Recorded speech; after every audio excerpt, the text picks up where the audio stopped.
어머니, 그럼 조금씩 줄여도 돼요. 맞아요. 꼭 필요한 것들만 골라서. 꼭 필요한 게 뭔데요?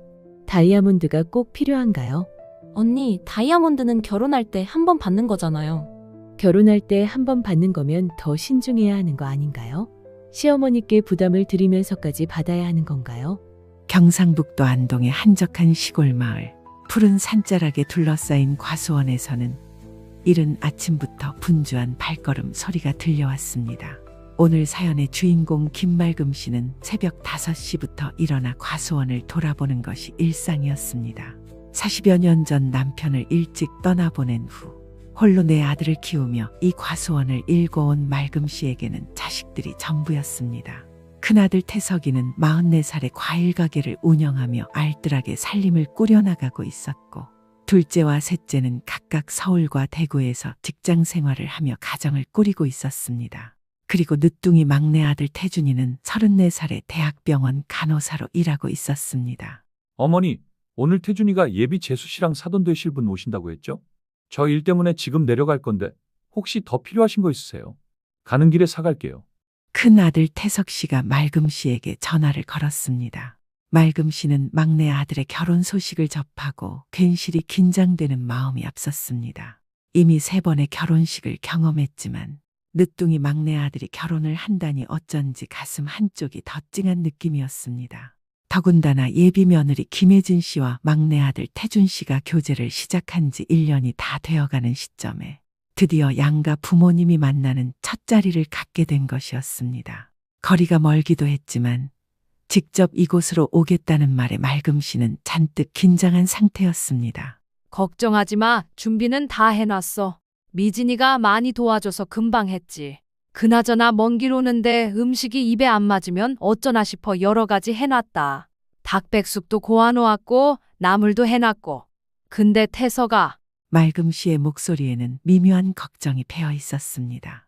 지난달부터 몇 차례 예진과 만나면서 느꼈던 묘한 위화감이 마음 한구석에 자리 잡고 있었던 것입니다.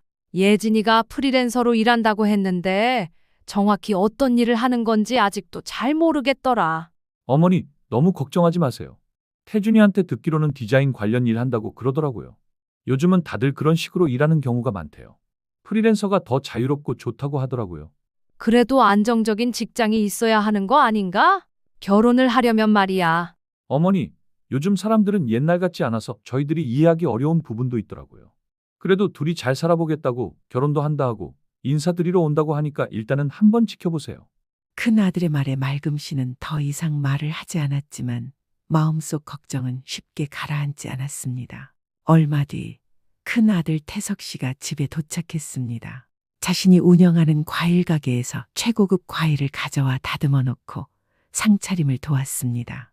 남편이 오래전 세상을 떠났으니 그래도 남자 어른이 한 명은 자리를 잡고 있어야겠다 싶어 장남 태석 씨가 자리에 함께 하기로 했습니다. 오후 6시 드디어 손님들이 도착했습니다. 안녕하세요, 어머니. 오늘 이렇게 초대해 주셔서 정말 감사합니다. 예비 며느리 김혜진 씨는 밝은 미소를 지으며 정중하게 인사를 드렸습니다. 하지만 그녀가 입고 온 옷차림과 들고 온 핸드백을 보며 말금 씨는 속으로 놀라지 않을 수 없었습니다. 어서 오세요. 멀리서 오시느라 고생하셨습니다. 이쪽으로 앉으세요. 아이고, 처음 뵙겠습니다. 저희 예진이가 평소에 태준이 어머니 이야기를 많이 하더라고요.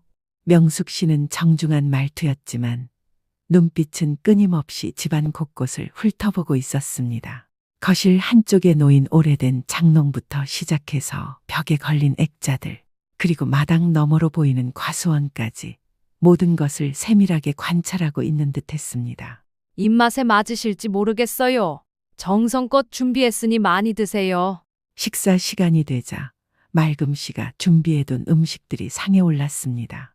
직접 기른 채소들로 만든 나물 반찬, 뒷산에서 캔 도라지로 만든 무침, 그리고 정성스럽게 고아낸 닭백숙까지 소박하지만 진심이 담긴 한 상이었습니다.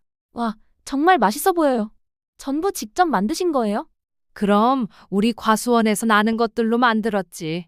농약도 안 치고 키운 거라 몸에도 좋을 거야. 아, 그러시구나. 요즘 유기농이 인기라고 하던데 좋은 걸 키우고 계시는군요. 명숙 씨의 말에는 어딘지 모르게 계산적인 느낌이 배어 있었습니다. 식사를 하는 동안 대화는 자연스럽게 두 젊은이의 미래에 대한 이야기로 흘러갔습니다. 어머니, 저희 결혼을 내년 봄에 하면 어떨까 싶어서요. 그때 근무도 좀 여유롭고 휴가도 맞춰서 낼 수 있을 것 같아서요. 그래, 좋은 일이구나. 우리 태준이가 좋은 사람 만났으니 엄마는 그저 기뻐. 그 시기가 좋다면 그렇게 해야지. 그런데 요즘 세상이 많이 바뀌어서 말이에요. 예전처럼 여자가 무작정 시집만 가면 되는 시대가 아니잖아요. 명숙 씨의 목소리 톤이 미묘하게 변하기 시작했습니다. 저희 예진이도 나름대로 자기 일을 하고 있고 앞으로도 계속 일을 할 생각이거든요. 그런데 혹시 모르잖아요. 시집 가면 고생길이 열릴 수도 있고. 무슨 말씀이세요? 우리가 며느리를 괴롭힐 리가 있겠습니까? 제가 고지식해 보여도 며느리 고생시키는 그런 시어머니 아닙니다. 아, 그런 뜻이 아니에요. 사돈께서 그러실 분이 아니라는 건 첫 만남에도 알 수 있어요. 다만 요즘은 신혼집도 공동명의로 하는 게 일반적이라고 해서요. 갑작스러운 이야기에 식탁 위의 분위기가 순식간에 얼어붙었습니다. 태준 씨는 당황한 듯 예진 씨를 바라봤고 예진 씨는 고개를 숙인 채 젓가락질만 계속하고 있었습니다. 공동명의요? 네, 요즘 젊은 부부들은 다들 그렇게 해요. 혹시 모를 상황에 대비해서 말이죠. 물론 사돈께서 싫으시면 안 해도 되지만. 명숙 씨는 마치 양보하는 듯한 말투로 이야기했지만 그 속에는 강한 의지가 숨어 있었습니다. 어머니, 요즘은 정말 그런 게 일반적이에요. 제 동료들도 다들 그렇게 했다고 해요. 그런가? 나는 그런 걸 잘 몰라서. 맑음 씨는 당황스러웠습니다. 평생 농사만 지으며 살아온 자신에게는 생소한 이야기였고 무엇보다 막내 아들의 행복을 위해서라면 뭐든 해주고 싶은 마음이었지만 한편으로는 뭔가 불편한 기분이 들었습니다. 어머니, 저희가 욕심내는 게 아니에요. 다만 결혼 후에 혹시 모를 일에 대비하는 차원에서요. 그렇죠. 요즘 젊은 여자들이 결혼 후에 받는 스트레스가 얼마나 심한지 아세요? 시댁에서 무시당하거나 하면 정말 힘들거든요. 명숙 씨의 말은 점점 더 직설적이 되어갔습니다. 우리가 언제 며느리를 무시한다고 했습니까? 아까부터 자꾸 저희를 그렇게 보시는 것 같은데. 아, 물론 사돈께서 그러실 분은 아니에요. 하지만 세상 일이 어떻게 될지 모르잖아요. 공동명의 정도는 해주셔야 저희 예진이가 안심하고 시집 올 수 있을 것 같은데요. 그런데 그게 꼭 필요한 건가요? 네, 요즘 젊은 부부들은 다들 그렇게 해요. 형님도 결혼하실 때 그렇게 하지 않으셨나요? 저는 그런 건 생각해 본 적이 없었는데요. 그게 당연하다고 생각한 적도 없고요. 아, 큰며느님이 결혼하실 땐 다를 수도 있었겠네요. 막내 며느리는 또 입장이 다르잖아요.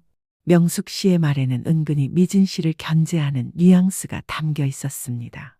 잠깐만요. 그게 무슨 말씀이세요? 큰며느리든 막내며느리든 다 똑같은 우리 가족인데요. 물론이죠. 하지만 현실적인 문제는 있잖아요.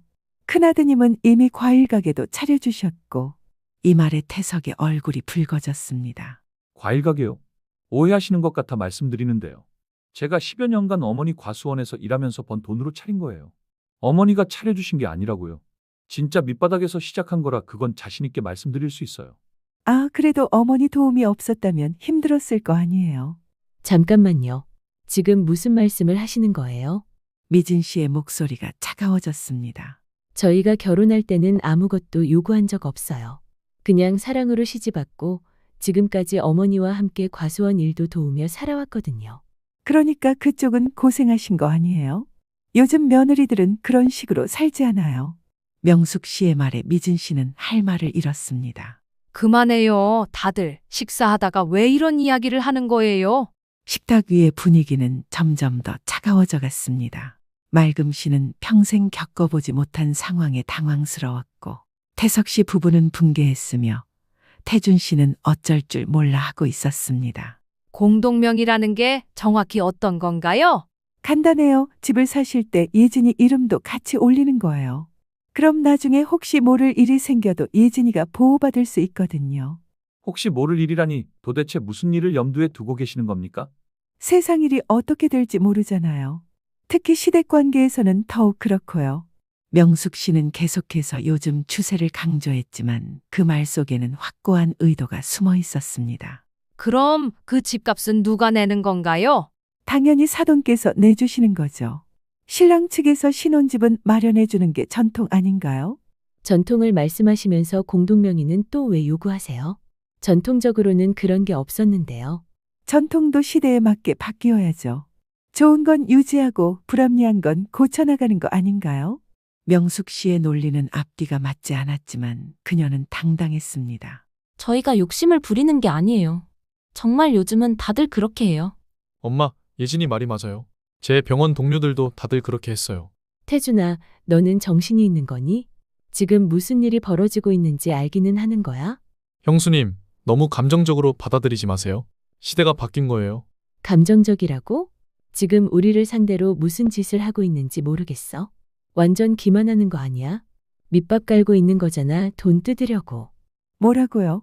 큰 며느님이야말로 말을 왜 그런 식으로 하시는 건데요? 눈에 보이잖아요.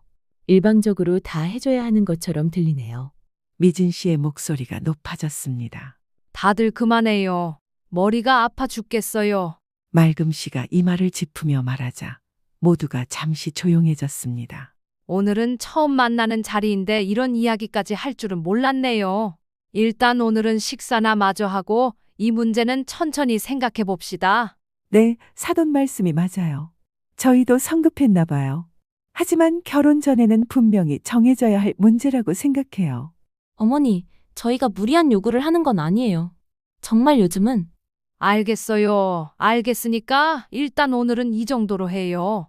그 후로는 어색한 침묵만이 식탁을 지배했습니다. 간헐적으로 나오는 대화도 날씨나 음식 맛 같은 당장의 이야기뿐이었고 공기는 계속해서 무거웠습니다. 그럼 저희는 이만 일어서겠습니다. 오늘 맛있는 식사 대접해 주셔서 감사했어요. 벌써 가세요? 좀 더 계시다가 가시지. 먼 길 오셨으니 하루 자고 가셔도 되고요. 어머니, 저희 일찍 출발해야 해요. 거리가 있으니까요. 다음에 오면 자고 갈게요. 오늘 정말 감사했습니다. 예비 며느리 그리고 명숙 씨가 떠나간 뒤 집안은 더욱 조용해졌습니다. 어머니, 이건 정말 말도 안 돼요. 맞아요. 처음 보는 사람들이 와서 이런 요구를 하다니. 형수님은 왜 이렇게 적대적으로 나오세요? 적대적이라고? 나는 지금 우리 어머니를 지키려는 거야. 객관적으로 생각해봐. 그게 도둑놈의 심보가 아니고 뭐야. 형제 간의 갈등이 점점 심해지는 것을 보며 맑음 씨의 마음은 더욱 무거워졌습니다. 그만해, 다들. 아무리 가족이라고 해도 이렇게 싸우면 어떡해? 그날 밤 맑음 씨는 잠을 이루지 못했습니다. 평생 겪어보지 못한 상황에 어떻게 대처해야 할지 갈피를 잡을 수 없었습니다. 공동명의라 내가 번 돈으로 집을 사주는데 이름은 반반씩 올리라고 하다니. 이게 요즘 세상 추세란 말인가? 새벽까지 뒤척이다가 맑음 씨는 결국 마당으로 나가 밤하늘을 올려다보았습니다. 여보, 당신이 살아있다면 이런 상황에서 어떻게 하라고 했을까? 그 후 일주일이 지나는 동안 맑음 씨는 계속해서 고민에 빠져 있었습니다. 태준 씨는 매일같이 전화를 해서는 예진 씨가 불안해한다며 맑음 씨를 설득하려고 했고 큰 아들 부부는 절대 안 된다며 강하게 반대했습니다. 며칠 후 예진과 명숙이 다시 찾아왔습니다. 이번에는 화해의 제스처인지 과일 선물을 들고 왔습니다. 사돈, 지난번에는 저희가 너무 성급했던 것 같아요. 죄송합니다. 아니에요. 저도 갑작스러운 이야기라 당황했던 거예요.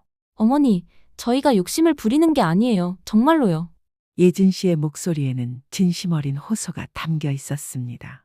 그런데 공동명의 문제는 차치하고라도 혼수나 예단 같은 것도 이야기해야 할 것 같아서요. 혼수요? 네, 요즘 신부들이 받는 혼수 말이에요. 다른 집들은 다 해준다고 하더라고요. 또 다른 요구사항이 나온 것입니다. 어머니, 저는 많이 바라지 않아요. 정말 기본적인 것들만. 맞아요. 금반지 정도 하나, 목걸이 하나, 그리고 요즘 필수인 다이아몬드 귀걸이 정도. 정말 기본만 해주시면 돼요. 다이아몬드요? 요즘 신부들은 다들 받아요. 그리고 예단도 있잖아요. 예단까지 언급되자 맑음 씨는 또 다시 당황스러웠습니다. 예단이라는 게 뭔가요? 신랑 측에서 신부 측에 주는 선물이에요. 보통 한복이나 가전제품, 그리고 약간의 현금도 포함되죠. 저는 정말 많이 바라지 않아요. 냉장고, 세탁기, TV 정도면 충분해요. 맞아요. 요즘 기본 가전제품들이죠. 그리고 한복도 한 벌 정도는 맞춰줘야 하고요. 요구사항이 계속해서 늘어나고 있었습니다. 그럼 그런 것들이 대략 얼마나 들까요? 글쎄요, 합리적으로 해도 1,000만 원 정도는 들 것 같은데요. 다른 집들에 비하면 정말 적게 요구하는 거예요. 1,000만 원이라는 금액의 맑음 씨는 숨이 막혔습니다. 과수원 수익만으로는 감당하기 벅찬 금액이었습니다. 1,000만 원이요? 어머니, 부담스러우시면 나눠서 천천히 해주셔도 돼요. 맞아요. 급하지 않으니까요. 하지만 결혼 전에는 준비되어야겠죠. 정말 요즘 기준으로는 적게 요구하는 거거든요. 명숙 씨는 계속해서 적게 요구한다는 점을 강조했습니다. 제가 아는 다른 집들은 예단만 해도 몇 천만 원씩 하더라고요. 저희는 정말 합리적으로 생각하고 있는 거예요. 그렇다고 하니 조금씩 준비해 보겠습니다. 결국 맑음 씨는 승낙하고 말았습니다. 막내 아들의 행복을 위해서라면 어려움이 있어도 감수하겠다는 마음이었습니다. 정말요? 감사합니다. 어머니. 정말 감사드려요. 저희 예진이가 좋은 시댁을 만났네요. 하지만 그것으로 끝이 아니었습니다. 일주일 후 명숙 씨와 예진 씨가 다시 찾아왔습니다. 사돈, 죄송한데 한 가지만 더 말씀드릴 게 있어서요. 무슨 일이세요? 저희가 혼수 목록을 좀 더 자세히 알아봤는데요. 요즘 나오는 가전제품들이 예전과 많이 달라졌더라고요. 더 좋은 것들로 해야 할 것 같아서요. 또 다른 요구였습니다. 더 좋은 것들이요? 이때 큰 며느리 미진 씨가 들어왔습니다. 미진 씨는 예진 씨가 내민 혼수 목록을 받아보고는 눈이 휘둥그레졌습니다. 이게 뭐예요? 금반지, 다이아몬드 목걸이, 다이아몬드 귀걸이. 요즘 신부들은 다들 받는 거예요. 다들 받는다고요? 저는 받은 적이 없는데요. 아, 큰 며느님은 오래전에 결혼하셨잖아요. 그때랑 지금은 달라요. 명숙 씨의 말에 미진 씨의 얼굴이 굳어졌습니다. 문화가 달라졌다고는 하지만 제 기준에서는 조금 과한 듯 싶네요. 언니, 정말 많이 달라졌어요. 요즘 신부들은 요즘 신부들은 뭐가 특별한가요? 우리가 무슨 재벌집도 아니고 이렇게까지 구색을 갖춰야 하나? 형편에 맞춰 하는 거지 무리해서 할 필요 없이요. 미진 씨의 목소리가 점점 날카로워졌습니다. 어머니, 이거 보세요. 여기 적힌 가전제품들 가격이 얼마인지 아세요? 얼마나 되는데? 대략 계산해봐도 2천만 원은 넘을 것 같은데요. 그렇게 많이 나오지 않을 거예요. 할인도 받을 수 있고. 할인을 받아도 1,500만 원은 좋게 될 것 같은데요. 미진 씨가 해당 제품을 검색하며 직접 계산기까지 두드리며 말하자 맑음 씨의 얼굴이 창백해졌습니다. 1,500만 원? 그렇게 많이 나오지 않을 거예요. 저희가 합리적으로 골라서. 합리적이라고요? 이게 어떻게 합리적이에요? 형님, 저희가 욕심을 부리는 게 아니에요. 욕심이 아니라고요? 그럼 이게 뭐예요? 미진 씨가 혼수 목록을 높이 들어 보이며 화를 냈습니다. 다이아몬드 목걸이에 다이아몬드 귀걸이, 금반지까지. 이게 기본이라고요? 요즘은 정말 그래요. 저희 주변 사람들 다. 주변 사람들이 누군데요? 구체적으로 누가 이렇게 받았는지 말씀해 보세요. 미진 씨의 추궁에 명숙 씨는 잠시 말문이 막혔습니다. 그게 직접적으로 아는 사람은 아니지만 직접 아는 사람도 아닌데 어떻게 확신하세요? 형님, 인터넷에 찾아보면 다 나와 있어요. 인터넷에 나온 걸 다 믿어요? 그럼 인터넷에 나온 연봉도 다 믿을 건가요? 누군 이런 일 해서 연봉이 몇십억이라더라. 너희들도 이런 일 해라 하면 그대로 따라 하실 거냐고요. 미진 씨의 논리적인 반박에 두 사람은 당황했습니다. 미진아, 그만해라. 너무 감정적으로 하지 마.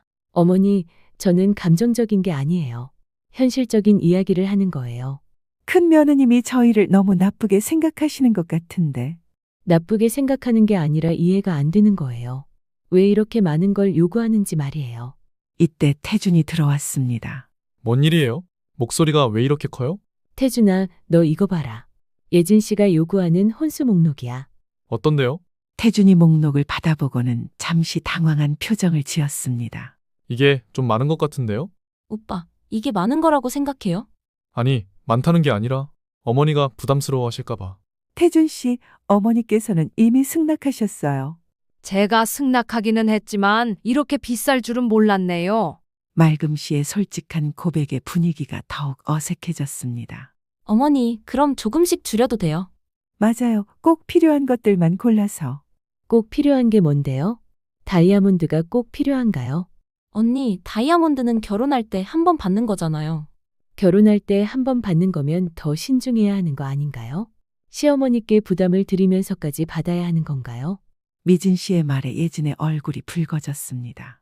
저는 부담을 드리려는 게 아니에요. 부담을 드리려는 게 아니라면서 어떻게 이런 요구를 할 수 있어요? 형수님, 예진이도 나름대로 고민해서 정한 거예요. 고민해서 정했다고? 그럼 우리 집 형편은 고민해봤어? 결혼이라는 게 각자 형편에 맞춰서 하는 거지. 일생에 한 번뿐인 결혼식이지만 집안 탈탈 털어가면서까지 해달라는 거 다 해주면서 하는 게 결혼이 아니야. 어디 팔려가는 것도 아니고 이게 뭐야? 갑작스러운 공격에 예진 씨가 울음을 터뜨렸습니다. 저는 정말 욕심내는 게 아니었어요. 이보세요. 우리 예진이를 왜 이렇게 몰아세우세요? 몰아세우는 게 아니라 현실을 말하는 거예요. 그만해, 다들. 맑음 씨가 중재에 나섰지만 이미 분위기는 최악으로 치달았습니다. 저희는 이만 가보겠습니다. 큰 며느님이 너무 적대적으로 나오시니까 더 이상 이야기하기 어려울 것 같아요. 적대적이라고요? 저는 우리 어머니를 지키려는 거예요. 어머니를 지킨다고요? 우리가 사돈을 해치려는 줄 아세요? 해치려는 건 아니겠지만 부담을 주고 있는 건 맞잖아요. 명숙 씨와 예진 씨가 화를 내며 집을 나간 후 집안은 무거운 침묵에 휩싸였습니다. 그날 밤 맑음 씨는 또 다시 잠들 수 없었습니다. 혼수의 예단까지 도대체 얼마나 들어갈까? 과수원 수익으로 감당할 수 있을까? 며칠 후 태준이 조심스럽게 어머니께 말씀드렸습니다. 어머니, 예진이가 많이 속상해해요. 왜? 형수님이 너무 심하게 했다고 해요. 자기가 돈만 밝히는 사람으로 보인다고. 태준은 계속해서 예진을 감쌌습니다. 그러더니 은근슬쩍 다시 혼수 목록에 대한 이야기를 했습니다. 어머니, 예진이가 혼수 목록을 다시 정리했어요. 많이 줄였다고 해요. 그래, 얼마나 줄였는데? 한 1,000만 원 정도로 줄였대요. 그래도 1,000만 원이네. 어머니, 다른 집들에 비하면 정말 적은 거예요. 결국 맑음 씨는 다시 한번 승낙하고 말았습니다. 하지만 마음 한구석에는 여전히 불안함이 자리 잡고 있었습니다. 결혼식을 한 달 앞둔 어느 일요일 오후 예진 씨와 명숙 씨가 심각한 표정으로 찾아왔습니다. 평소와는 달리 선물도 들고 오지 않았고 인사도 형식적이었습니다. 사돈, 오늘 중요한 이야기가 있어서 왔어요. 무슨 이야기인데 그렇게 심각한 표정이세요? 어머니, 저희가 많은 고민을 했는데요. 예진의 목소리에는 평소보다 더 단호함이 묻어 있었습니다. 사실 신혼집이랑 혼수만으로는 부족한 것 같아서요. 부족하다니 무엇이 부족한가요? 미래에 대한 보장이 없잖아요. 예진의 말에 맑음 씨는 당황했습니다. 미래에 대한 보장이요? 네, 사돈, 다른 형제들은 다들 분배받을 게 있으실 텐데 우리 사위가 막내라고 차별받을 순 없잖아요. 드디어 진짜 속마음이 드러나기 시작했습니다. 분배라니 무슨 말씀이세요? 어머니, 과수원 말이에요. 과수원 이야기가 나오자 맑음 씨의 얼굴이 창백해졌습니다. 과수원 이야기가 여기서 왜 나와요? 당연히 나중에는 형제들끼리 나눠 가져야 할 거 아니에요? 저희는 미리 확실하게 해두고 싶어요. 이들의 요구는 점점 더 노골적이 되어갔습니다. 이때 마침 근무를 마치고 잠시 짐을 가지러 온 태준 씨가 들어왔습니다. 예진아, 어머님 오셨네요. 무슨 이야기하고 계셨어요? 과수원 상속에 대해 이야기하고 있었어. 상속? 태준은 잠시 망설이는 듯했지만 곧 고개를 끄덕였습니다. 그것도 맞는 말 같은데요. 어머니, 태준아, 너까지 그런 생각이니? 어머니, 예진이 말이 틀린 건 아니에요. 형들도 다 분배받을 거잖아요. 막내 아들마저 그들 편을 드는 것을 보며 맑음 씨의 마음은 무너졌습니다. 분배를 받는다는 게 지금 당장 말인가요? 아니에요. 지금 당장이 아니라 법적으로 문서화만 해두는 거예요. 나중에 어머니께 무슨 일이 생기면 그때 시행되는 거죠.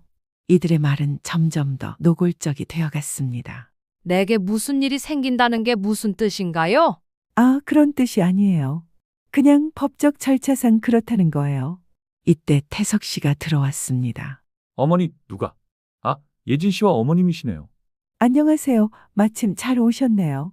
무슨 일이세요? 과수원 상속에 대해 이야기하고 있었어요. 태석 씨의 얼굴이 순간 굳어졌습니다. 상속이요? 네, 나중에 형제들끼리 공평하게 분배받도록 미리 정해두자는 거예요. 어머니가 살아계시는데 무슨 상속 이야기를 하는 거예요? 아주버님, 법적으로 미리 정해두는 거예요. 법적으로요? 태석 씨의 목소리가 차갑게 식었습니다. 도대체 무슨 생각으로 그런 이야기를 하는 거예요? 큰아드님은 이미 과일 가게도 차려주셨잖아요. 또 그 이야기예요? 제가 몇 번을 말했는데 그건 제가 번 돈으로 차린 거라고요. 형, 그래도 어머니 도움이 없었다면 힘들었을 거잖아요. 태준아, 너는 정신이 있는 거니? 형제 간의 갈등이 다시 시작되었습니다. 형, 저는 현실적인 이야기를 하는 거예요. 현실적이라고? 어머니 살아계실 때 상속 이야기를 하는 게 현실적이라고? 너무 감정적으로 받아들이지 마세요. 감정적이라고요? 태석 씨의 목소리가 높아졌습니다. 제가 지금 감정적이라고 하는 거예요? 아주버님, 저희는 나쁜 뜻으로 하는 게 아니에요. 나쁜 뜻이 아니라고요? 그럼 좋은 뜻으로 하는 거예요? 집안의 분위기는 최악으로 치달았습니다. 결국 명숙 씨와 예진 씨는 화를 내며 집을 나갔습니다. 사돈, 오늘은 이만 가겠습니다. 하지만 이 문제는 결혼 전에 꼭 해결되어야 해요. 어머니, 저희가 무리한 요구를 하는 게 아니에요. 정말로요. 이들이 떠난 후 집안은 무거운 침묵에 휩싸였습니다. 태준아, 너는 정말 그들 말이 맞다고 생각하니? 어머니, 저는 예진이를 사랑해요. 예진이가 불안해하는 걸 보니까 마음이 아파요. 사랑한다고 해서 무조건 다 들어줘야 하는 거야? 형은 왜 예진이를 그렇게 미워해요? 미워하는 게 아니라 이해가 안 되는 거야. 그날 밤 맑음 씨는 잠을 이루지 못했습니다. 새벽까지 뒤척이며 고민했지만 답은 나오지 않았습니다. 이미 3번의 결혼식을 치렀는데도 요즘 젊은 사람들이 하는 결혼은 이렇게 다른 건가 했습니다. 이해를 해보려고 해도 이해가 잘 되지 않았습니다. 그런 맑음 씨에게 이번에는 명숙 씨가 전화를 걸어왔습니다. 결연한 말투로 말이죠. 잘 지내셨죠? 마지막으로 단도직입적으로 말씀드리려고요. 마지막이요? 네, 2달 정도밖에 안 남았잖아요. 목소리에는 압박감이 묻어 있었습니다.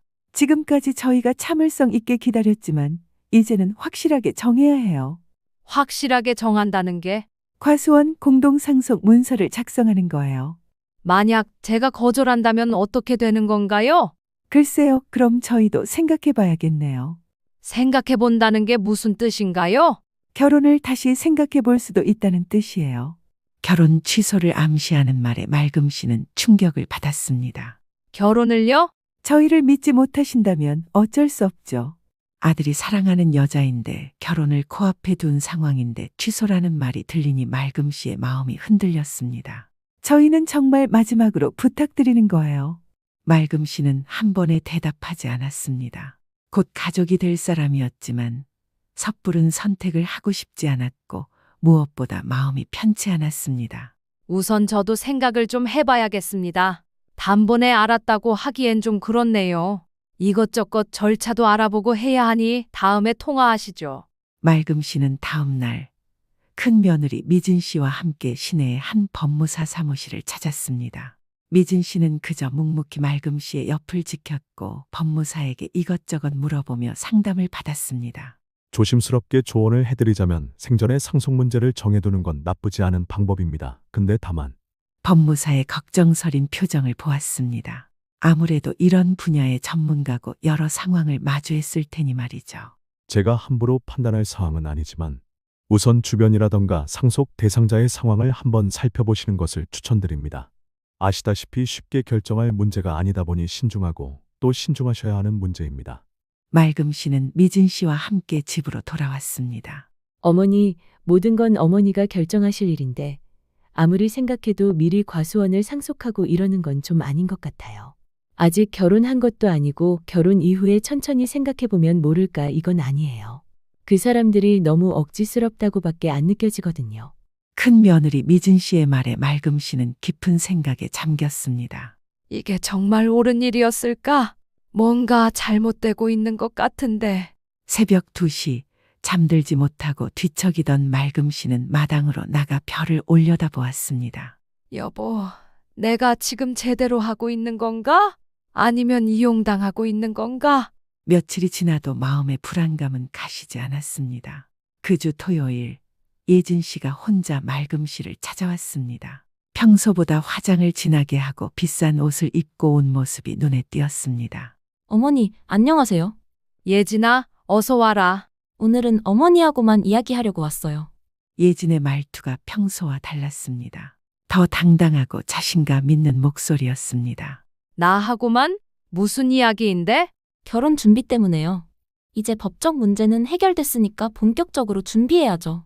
맑음 씨가 상속 절차를 밟은 것도 아닌데 너무나도 자연스럽게 행동하는 예진 씨가 이상하게 느껴졌습니다. 당연히 상속을 해주겠지 생각했는지 당당한 모습이었죠.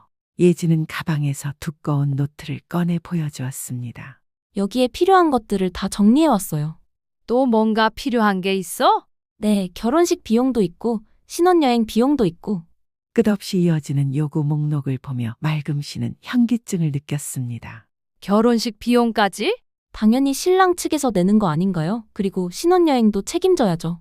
예진 씨의 말투에는 더 이상 겸손함이나 미안함이 없었습니다. 그런데 그 비용이 얼마나 될까? 글쎄요, 합리적으로 해도 몇 천만 원은 들겠죠. 어머니, 요즘 결혼식이 얼마나 드는지 아세요? 저희는 정말 검소하게 하려고 하는 거예요. 몇 천만 원이라는 말에 맑음 씨는 숨이 막혔습니다. 이때 맑음 씨는 갑작스럽게 한 가지 실험을 해보고 싶다는 생각이 들었습니다. 예진아, 그런데 사실 내가 걱정되는 게 있어. 무엇 때문에요? 요즘 과수원 상황이 좀 어려워서 말이야. 맑음 씨는 조심스럽게 말을 꺼내며 예진의 반응을 살펴보았습니다. 어려우시다니 무슨 말씀이세요? 농작물 값이 많이 떨어져서 수익이 예전만 못해. 그래서 신혼집 공동명예는 좀 어려울 것 같아. 과수원도 오래 운영할 수 있을지나 모르겠어. 이대로라면 유지비가 더 드는 상황이라서 말이야. 여기가 농지다 보니 개발될 가능성도 없는 거나 마찬가지고. 맑음 씨의 말이 끝나기도 전에 예진의 표정이 순식간에 변했습니다. 어머니, 그게 무슨 말씀이세요? 미안하다, 예진아. 내가 능력이 안 되는 것 같아서. 아니, 참나. 어머니께서 저희를 속이신 건가요? 예진의 목소리가 급격히 높아졌습니다. 속인다니 무슨 말이야? 지금까지 준비한 게 얼마인데요? 법무사 사무실까지 갔잖아요. 사무실까지 다녀오신 거면 다 주겠다 생각하신 거 아니에요? 예진의 진짜 모습이 드러나기 시작했습니다. 예진아, 진정해. 나도 어쩔 수 없는 상황인 거야. 어쩔 수 없다고요? 그럼 처음부터 왜 승낙하셨어요? 그때는 할 수 있을 줄 알았는데. 할 수 있을 줄 알았다고요? 어머니, 지금 장난하시는 거예요? 예진의 태도는 완전히 달라져 있었습니다. 장난이 아니야. 정말 어려운 상황인 거야. 그러면 어떡하라는 거예요? 저는 이미 친구들한테 다 자랑했다고요. 예진이 친구들에게 자랑했다는 말에 맑음 씨는 씁쓸했습니다. 자랑이라니? 네, 자랑이요. 시어머니가 과수원까지 물려주신다고 했거든요. 물려준다는 표현에 맑음 씨는 깜짝 놀랐습니다. 물려준다고 했다고? 네, 그런데 지금 와서 안 된다고 하시면 저는 어떡해요? 예진의 진짜 속마음이 완전히 드러났습니다. 예진아, 그건 물려주는 게 아니라. 뭐든 상관없어요. 약속은 약속이잖아요. 예진 씨는 한참 동안 화를 내더니 급기야 자리를 박차고 일어나 밖으로 나가버렸습니다. 집으로 돌아간 것인지 전화도 받지 않았고 그 자리엔 허무함만 남았습니다. 그리고 몇 시간 뒤 명숙 씨에게 전화가 왔습니다. 전화를 받자마자 다짜고짜 화를 내는 명숙 씨. 맑음 씨는 통화 녹음 버튼을 살포시 눌렀습니다. 그리고는 예진 씨에게 말했던 것처럼 상황이 어려워졌다며 했던 말을 그대로 해주었습니다. 그러자 명숙 씨가 격분했죠. 상황이 어려워졌다고요? 그럼 우리 딸 시간만 뺏은 격이잖아.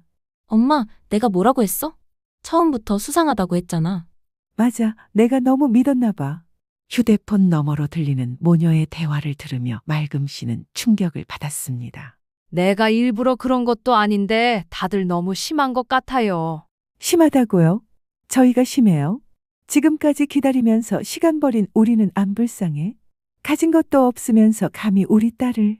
이들의 진짜 모습을 본 맑음 씨는 마침내 깨달았습니다. 진심으로 막내 아들을 사랑하는 게 아니라 재산만 노리고 있다는 사실을 말입니다. 그리고 무슨 말을 하려나 듣는데 명숙 씨의 말이 맑음 씨를 더욱 어이없게 만들었습니다. 이보세요. 이렇게 하시면 안 되죠. 법적 문제가 될 수도 있어요. 법적 문제요? 네, 저희가 손해배상을 요구할 수도 있거든요. 손해배상이라는 말에 맑음 씨는 더욱 확신했습니다. 애초에 이 사람들은 결혼이라는 수단을 통해서 재산을 가로채려 한다는 목적을 가지고 있었다는 것을요. 그럼 결혼은 어떻게 할 거예요? 결혼요? 이런 상황에서 무슨 결혼을 해요? 쥐뿔도 없는 놈한테 내 딸 묻죠. 드디어 이들의 진심이 완전히 드러났습니다. 그래, 이제 알겠네. 뭘 알겠다는 거예요? 너희들이 우리 태준이를 사랑하는 게 아니라 돈을 사랑하는 거구나. 맑음 씨의 직설적인 말에 명숙과 예진은 당황했습니다. 어머나, 사돈. 그런 말씀하시면 안 되죠. 안 되는 게 뭐야? 사실인걸? 평생 모은 재산을 노리는 너희들이 더한 거 아냐? 맑음 씨는 더 이상 참지 않기로 했습니다. 저희가 언제 재산을 노렸어요? 지금까지 한 일이 재산 노린 게 아니면 뭐야? 저희는 정당한 요구를 한 거예요. 정당하다고? 내가 살아있는데 상속 이야기를 하는 게 정당하다고. 맑음 씨의 목소리에는 분노가 서려 있었습니다. 이때 태준 씨가 들어왔습니다. 어머니, 무슨 일이에요? 목소리가 왜 이렇게? 전화기 너머로 소리치는 두 사람을 가볍게 무시하고는 맑음 씨가 태준 씨에게 이야기했습니다. 태준아, 이제 다 알게 됐다. 뭘 알게 됐다는 거예요? 이 사람들이 너를 사랑하는 게 아니라 우리 재산을 사랑한다는 걸 말이야. 태준은 당황한 표정을 지었습니다. 어머니, 무슨 말씀이세요? 맑음 씨는 더 이상 물러서지 않았습니다. 맑음 씨는 전화를 끊고 녹음된 통화 소리를 들려주었습니다. 통화 내용을 듣던 태준 씨는 어쩔 줄 몰라 하는 표정을 지었습니다. 그 모습에 맑음 씨는 냉정한 표정으로 말했습니다. 태준아, 이제 네가 선택해라. 갑작스러운 최후 통첩에 태준 씨가 당황했습니다. 어머니, 왜 이렇게 극단적으로 나가세요? 극단적이라고? 이미 너희들이 극단적으로 나간 지 오래야. 저희가 언제 극단적으로 나갔어요? 처음 만난 날부터 지금까지 한 게 극단적이지? 맑음 씨의 목소리에는 더 이상 물러설 생각이 없다는 의지가 담겨 있었습니다. 어머니, 제발 진정하세요. 대화로 풀어봐요. 대화, 지금까지 대화를 안 했나? 대화할 때마다 요구만 늘어났지. 지금 통화 내용을 듣고서도 너는 그런 말이 나와? 아무튼 난 결정했다. 무슨 결정이요? 이 결혼은 안 된다. 파혼 선언에 태준 씨가 충격을 받은 듯 했습니다. 부엌에서 저녁 준비를 하고 있던 미진 씨도 놀라 방 안으로 들어왔습니다. 어머니, 너무 성급하시는 거 아니에요? 성급하다고? 이미 충분히 참았어. 단호한 맑음 씨의 모습에 태준은 원망스러운 눈빛을 보냈습니다. 어머니, 왜 이러세요? 정말 왜 이러시는 거예요? 태준아, 너는 아직도 모르겠니? 뭘 모른다는 거예요? 저 사람들이 너를 사랑하는 게 아니라는 걸 말이야. 제발 그렇게 말씀하지 마세요. 결국 태준은 화를 내며 집을 뛰쳐나갔습니다. 어머니, 정말 후회하실 거예요. 문이 쾅 닫히는 소리와 함께 집안은 조용해졌습니다. 그리고 태준이 집을 나간 지 3일이 지났지만 연락이 없었습니다. 그 주 목요일 오후 큰아들 태석이 급하게 찾아왔습니다. 어머니, 태준이한테 무슨 일이 있었어요? 무슨 일이라니? 결혼을 취소한다고 하던데요. 태석은 동생에게 들은 이야기를 전했습니다. 그래, 내가 취소하기로 했어. 정말요? 왜 갑자기? 맑음 씨는 그동안 있었던 일들을 자세히 설명했습니다. 태서가 너라면 어떻게 했겠니? 어머니, 잘하셨어요. 태석은 어머니의 결정을 지지했습니다. 처음부터 이상했어요. 첫 만남에서부터 돈 이야기만 했잖아요. 그래도 태준이가 많이 상처받을 것 같아서. 어머니, 지금 상처받는 게 나중에 더 큰 상처받는 것보다 나아요. 이때 미진도 들어왔습니다. 잘하셨어요. 미진도 맑음 씨의 결정을 적극 지지했습니다. 어머니, 그 사람들이 뭐라고 하던가요? 예진이도 그렇고 태준이도 그렇고 화내면서 뛰쳐나갔잖니. 그리고 안사돈이 될 뻔한 그 사람도 전화와서 한참 뭐라고 하더라. 손해배상을 요구한다던가. 손해배상이라고요? 말도 안 돼요. 무슨 손해배상을 요구해요? 그러게 말이다.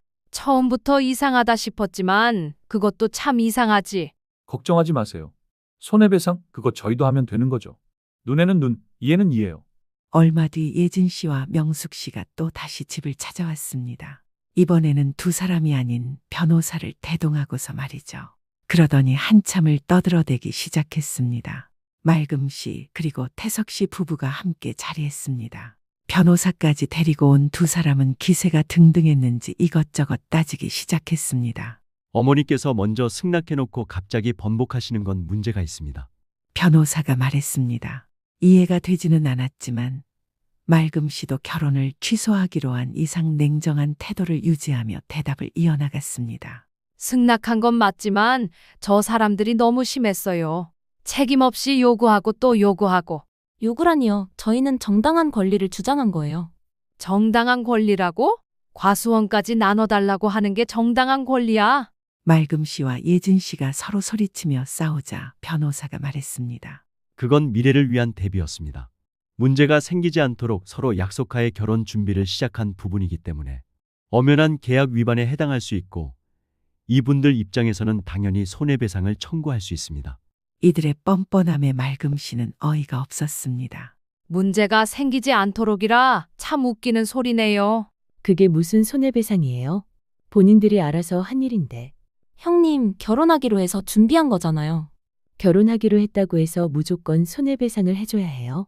미진의 논리적인 반박에 이들은 당황했습니다. 법적으로 문제가 될 수 있습니다. 약혼 파기로 인한 손해배상이요. 정신적 피해 보상까지 가능하니 원만히 해결 바랍니다. 약혼이라고요? 언제 약혼했어요? 약혼식을 한 것도 아니고 뭔 증표를 나눠 가진 것도 아닌데 무슨 약혼 파기예요? 그리고 이보세요. 말씀을 하시려면 똑바로 하셔야지. 취소가 될 수 있다고 먼저 언급한 것도 저쪽인 걸로 알고 있는데 뭘 얼마나 피해를 봤다고 손해배상이야? 당신 변호사 맞아? 미진의 날카로운 지적에 이들은 말을 잇지 못했습니다. 상식적인 선에서 요구를 해야 들어주던지 하지. 이건 좀 아니라고 봅니다. 그리고 자꾸 손해라고 하는데 우리는 손해 안 봤습니까? 손해라니 무슨 손해를 보셨어요? 시간과 정신적 피해를 봤지. 맑음 씨의 말에 이들은 당황했습니다. 정신적 피해라고요? 응, 너희들 때문에 얼마나 스트레스를 받았는지 알아? 저희 때문에 스트레스를 받으셨다고요? 네, 밤잠도 못 자고 고민했습니다. 맑음 씨의 솔직한 고백에 이들은 뭐라 말하지 못했습니다. 어쨌든 저희는 손해배상 청구하겠습니다. 이대로는 못 넘어가요. 법으로 해결하시죠. 그러세요. 저희도 변호사와 상의해 보겠습니다. 태석의 단호한 대응에 예진 가족은 당황했습니다. 변호사라고요? 네, 저희도 할 말이 있거든요. 그리고 여기까지 친히 변호사 대동해서 오셨으니 잘 아시겠네요. 법적 문제 잘 다루시죠? 어디 끝까지 한번 가봅시다. 너무 심하신 거 아니에요? 이야기하자고 찾아온 사람한테 너무 심한 것 같은데. 심한 건 너희야. 맑음 씨가 더 이상 참지 않고 폭발했습니다. 처음부터 끝까지 돈 이야기만 하면서 우리가 심하다고? 그리고 이야기를 하러 온 거면 정중하게 해도 모자랄 판에 변호사 데리고 와서 법적 어쩌고 하면서 손해배상 청구하겠다는데 그건 이야기가 아니라 협박이야. 이것들아. 목소리를 낮춰주세요. 낮출 목소리가 뭐 있어? 이제 다 끝났어? 내 집에서 당장 나가? 태석도 더 이상 참지 않았습니다. 처음부터 끝까지 돈 이야기만 하면서 감정적이라고요? 정말 뻔뻔하네요. 나가라는 말 안 들려? 당장 나가. 맑음 씨의 호통에 이들은 어쩔 수 없이 나가야 했습니다. 좋습니다. 법정에서 봅시다. 그러세요. 저희도 준비하겠습니다. 예진 가족이 떠난 후 집안은 조용해졌습니다. 태서가 내가 너무 심했나? 어머니, 전혀요. 오히려 너무 참으셨어요. 맞아요. 어머니 저였으면 진작 내쫓았을 거예요. 두 사람의 지지에 맑음 씨는 마음의 위안을 받았습니다. 그런데 태준이는 어떻게 될까? 태준이도 시간이 지나면 이해할 거예요. 지금 당장은 힘들건데 다 이해할 거예요. 그리고 시간 지나도 계속 방황하면 제가 어떻게든 뜯어고칠 테니까 걱정 마시고요. 태준이 약한 애 아니잖아요. 하지만 맑음의 걱정은 쉽게 가시지 않았습니다. 태석 씨는 맑음 씨의 과소한 일을 도와준다며 며칠 머물다 간다고 했습니다. 다음 날 새벽부터 과소한 일을 하고 온 맑음 씨는 점심때가 돼서야 물 한 잔을 마시고 쉴 수 있었습니다. 잠시 낮잠에 들려던 찰나 대문 앞에서 시끄러운 소리가 들려왔습니다. 예진과 명숙 그리고 태진이 함께 찾아온 것이었습니다. 그 앞을 태석 씨 부부가 가로막으며 약간의 언쟁을 하고 있던 모양이었습니다. 어머니, 다시 한 번만 생각해 보세요. 태준아, 너도 왔구나. 어제 이야기 다 끝난 거 아닙니까? 손해배상 청구하겠다면서요. 그만하시고 가세요. 더 이상 할 이야기 없으니까 가시라고요. 매일 이렇게 찾아오실 겁니까? 세 사람을 가로막는 태석 씨를 제치고 예진이가 무릎까지 꿇으며 애원했습니다. 어머니, 저희가 잘못했어요. 다시 기회를 주세요. 예진의 태도가 완전히 달라져 있었습니다. 어머니, 저는 정말 태준 오빠를 사랑해요. 사랑한다고? 그런 소리 하지 마. 이미 다 들켜버렸잖니. 태준이를 사랑한 게 아니라 돈을 사랑한 거겠지. 난 너희들이랑 할 이야기 없으니 그만 가봐. 맑음 씨의 직설적인 말에 이들은 당황했습니다. 돈을 노린다니 그런 오해를 하시면 안 되죠. 오해? 라고? 그럼 지금까지 한 게 오해야? 어머니, 예진이를 너무 나쁘게 보시는 것 같아요. 나쁘게 보는 게 아니라 사실대로 보는 거야. 맑음 씨는 더 이상 흔들리지 않았습니다. 어머니, 정말 마지막이에요. 다시 한 번만. 안 돼. 이미 결정했어. 맑음 씨의 단호한 거부에 이들의 태도가 다시 바뀌었습니다. 그럼 정말 법적 조치를 취하겠어요. 그래, 그렇게 해. 맑음 씨는 전혀 두렵지 않다는 듯이 대답했습니다. 어머니, 그냥 돈만 내주시면 끝나는 일이에요. 어차피 자식들한테 물려주시는 건데. 안 돼. 절대 안 줘. 맑음 씨가 사람들을 내보내려고 자리에서 일어났습니다. 그러자 나머지 사람들도 자리에서 일어서며 왜 소리를 지르냐며 서로 삿대질을 하기 시작했죠.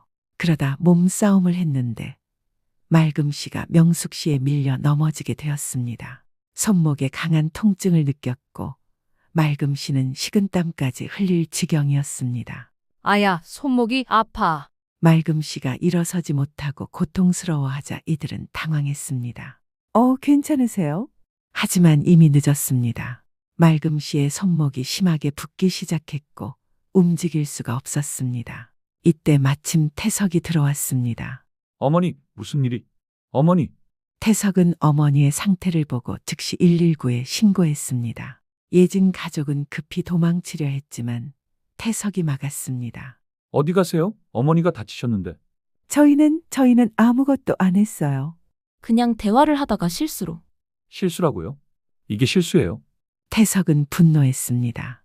병원에서 검사 결과 맑음 씨의 손목뼈가 골절되어 수술이 필요하다는 진단이 나왔습니다. 맑음 씨는 급히 수술을 받아야 했고 병원에 한 달간 입원하며 재활치료까지 진행해야 한다는 소견을 받았습니다. 예진 씨네 가족들은 안절부절하다 집으로 돌아갔고 태석 씨는 맑음 씨의 수술이 끝나고 며칠 뒤 변호사를 찾아갔습니다. 그동안의 상황에 대해 설명하고 모든 상황에 대해 법적 조치를 할 생각이었습니다. 맑음 씨가 다친 부분에 대해서는 상해죄로 고발이 가능하다고 했고 결혼 준비를 하면서 겪었던 일에 대해서도 말하니 정신적 피해 보상을 요구할 수 있다고 했습니다. 그렇게 해주세요. 더 이상 참을 수 없어요. 어머니까지 다치셨고 이렇게 된 마당에 그냥 넘어갈 순 없습니다. 얼마 뒤 예진 씨와 명숙 씨 두 사람에게 고발장이 전달되었습니다. 고발장을 받은 명숙 씨가 급히 병원으로 찾아왔습니다. 황급히 달려오는 두 사람을 큰 며느리 미진 씨가 가로막았습니다. 당신들이 여기가 어디라고 와? 어머니 쉬셔야 되니까 쓸데없는 짓 하지 말고 당장 나가요. 명숙 씨는 아랑곳하지 않고 맑음 씨에게 따져 물었습니다. 이게 뭐예요? 뭐긴 뭐야. 고발장이지? 고발이라니요. 저희가 뭘 잘못했다고. 뭘 잘못했는지 모르겠어? 맑음 씨는 깁스를 손목을 들어 보였습니다. 이게 뭘 잘못한 게 아니야? 그건 실수였어요. 실수라고. 몇 명이서 와서 위협하고 밀치는 게 실수야? 맑음 씨는 더 이상 봐줄 생각이 없었습니다. 큰 소리가 나자 같은 병실에 있던 몇 사람들이 쳐다보기 시작했습니다. 우리 예진이를 봐서라도 제발 선처를 부탁드려요. 선처? 너희들이 나한테 선처를 바래? 저희가 잘못했어요. 급기야 명숙 씨가 무릎을 꿇으며 빌기 시작했습니다. 정말 죄송해요. 다시는 이런 일 없을 거예요. 이제 와서 빌어봐야 소용없어. 지금까지 한 짓을 생각하면 용서할 수가 없어. 어머니, 저희가 정말 잘못했어요. 저희가 보상해 드릴게요. 치료비도 다 내고. 보상으로 해결될 문제가 아니야. 법대로 처리할 거야. 결국 이들은 울면서 병실을 나가야 했습니다. 며칠 후 퇴원을 앞두고 큰 아들 태석 씨가 변호사와 함께 찾아왔습니다. 상대방이 합의를 원한다며 치료비, 위자료 모든 것을 지급하겠으니 고발 접수를 취하해 달라는 것이었습니다. 법적 처벌을 받는 것은 싫었는지 5천만 원이라는 큰 금액의 합의금을 제시했다고 했습니다. 엄마, 이쯤에서 합의를 진행할까요? 아니면 그대로 둘까요? 아마 저들도 지금 잔뜩 긴장하고 있겠지. 이쯤에서 합의하자. 대신에 각서 받아와. 이 시간 이후로 문제 삼지 않을 테니 결혼하면서 준비했던 모든 것들은 원래대로 돌려놓기로. 그리고 정중히 다시 사과하라고 전해. 그렇게 할게요. 그렇게 맑음 씨는 합의하기로 했습니다. 그리고 두 사람에게 접근금지 명령까지 신청했습니다. 지금까지 찾아오고 전화를 해댄 것을 보면 언제든 찾아올 것이 뻔했으니까요. 이틀 뒤 맑음 씨가 퇴원했습니다. 예전만큼 유연한 느낌이 들진 않았지만 통증도 거의 사라지고 조금씩 일을 할 수 있게 되었습니다. 태석 씨는 직원에게 가게를 맡기고 잠시 맑음 씨네 집으로 내려와 있기로 했습니다. 과수원 일도 도와줄 겸 어수선했던 집을 정리하기 위해서였습니다. 그러던 어느 날 막내 아들 태준 씨가 집을 찾아왔습니다. 한바탕 난리를 치고 나간 뒤 한 달하고도 일주일이 흐른 시점이었죠. 오랫동안 연락이 없었던 아들의 모습이 많이 초라해 보였습니다. 엄마, 맑음 씨는 가만히 막내 아들을 쳐다보았습니다. 냉정한 태도를 유지하려 했지만 아들을 보는 눈빛에는 걱정이 어려 있었습니다. 죄송해요. 연락도 안 드리고 형한테 연락받고 왔어요. 손목은 좀 괜찮으세요? 태준 씨의 목소리에는 후회가 가득했습니다. 그러더니 한참 동안 침묵한 뒤 어렵게 말을 이었습니다. 그동안 참 제가 못난 아들이라 자책도 많이 했고요. 후회도 많이 했어요. 그리고 나중에서야 엄마 말씀이 맞았다는 걸 알게 되었어요. 맑음 씨는 아들의 변화가 궁금했습니다. 집을 나간 뒤 예진 씨는 바로 태준 씨와의 연락을 끊었다고 했습니다. 문자도 전화도 받지 않아 집으로 찾아가도 끝까지 만나주지 않았다고 했죠. 그리고는 다시 연락되기 시작한 시점이 바로 맑음 씨가 합의를 해준 때였습니다. 하지만 반가운 연락은 아니었고 태준 씨에게 끊임없이 연락해 온갖 원망을 쏟아냈다고 했습니다. 그리고 이어진 충격적인 소식을 전했습니다. 사실 지금 어머님이 저한테 손해배상을 요구하고 계세요. 며칠 이내로 답해주지 않으면 법적 절차를 밟겠다고 하면서요. 뭐라고? 그쪽에서 뭐라 하면서 그러든? 자기들이 결혼 준비하면서 시간 뺏긴 것도 그렇고 이래저래 신경 많이 썼는데 합의금 안 주면 파렴치 안으로 몰아서 병원에 광고해버릴 거라고 협박도 하고요. 맑음 씨는 기가 막혔습니다. 태준 씨가 울먹이며 말을 하는데 그동안 얼마나 힘들었을지 마음이 아팠습니다. 하지만 두 사람이 아들을 협박했다는 사실에 두 눈을 질끈 감았습니다. 그래서 그 사람들이 얼마를 달라고 하던데? 5천만 원이요. 그들이 건넨 합의금을 태준 씨를 통해서 다시 돌려받으려 협박까지 했다는 사실에 맑음 씨는 더 이상 화를 주체하지 못했습니다. 이미 그 사람들과는 끝난 사이야. 그러니 더는 겁도 먹지 말고 미련도 가지지 마라. 너도 많이 상처받았겠지만 결국 시간이 다 해결해준다. 나약하게 굴지 말고 정신 똑바로 차려라.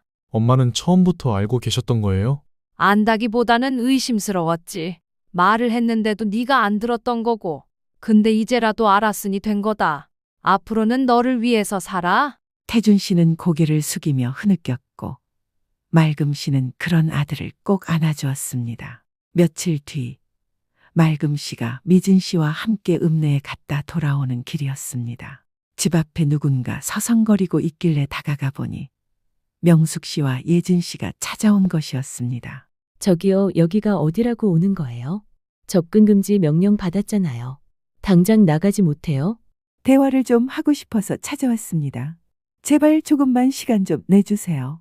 큰애야, 신경 쓸 것 없다. 당장 경찰 불러라. 아니, 5천만 원이 적은 돈도 아니고 달란 대로 다 줬잖아요. 우리가 달라 한 적 없어요. 그쪽이 먼저 합의해달라고 내민 돈이지. 싫으면 지금이라도 부르고 법대로 합시다.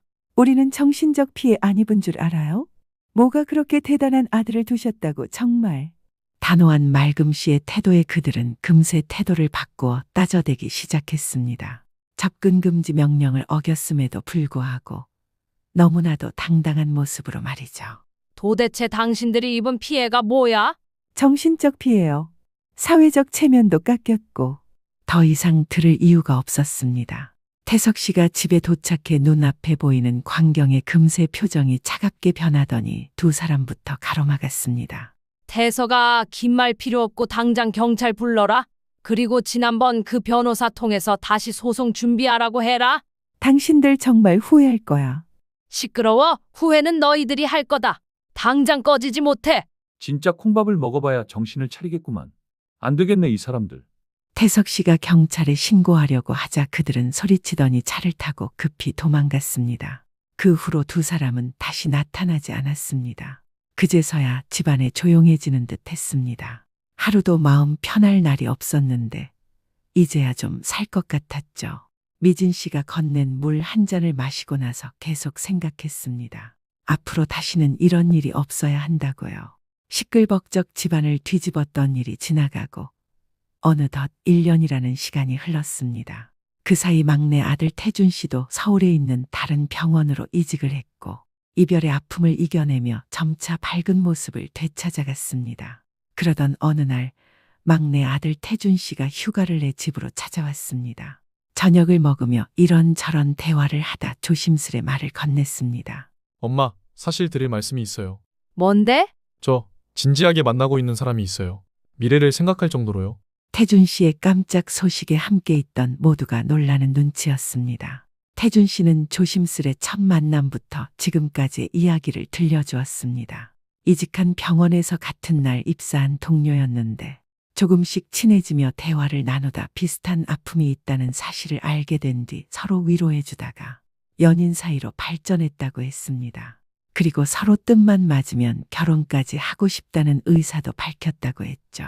이전의 아픔도 있고 상당히 조심스러운 눈치였는데 맑음 씨는 그저 그 소식이 반가웠습니다. 자신들이 원하는 결혼식은 어떤 것인지, 결혼 이후의 삶에 대해서 미리 계획도 세워놨다며 맑음 씨에게 차분히 설명하기 시작했죠.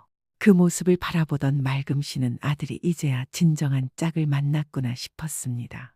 가만히 이야기를 듣던 맑음 씨는 태준 씨에게 말했습니다. 너희들 뜻이 정 그렇다면 원하는 대로 해야지. 너희들 편할 때 시간 내서 한번 내려와.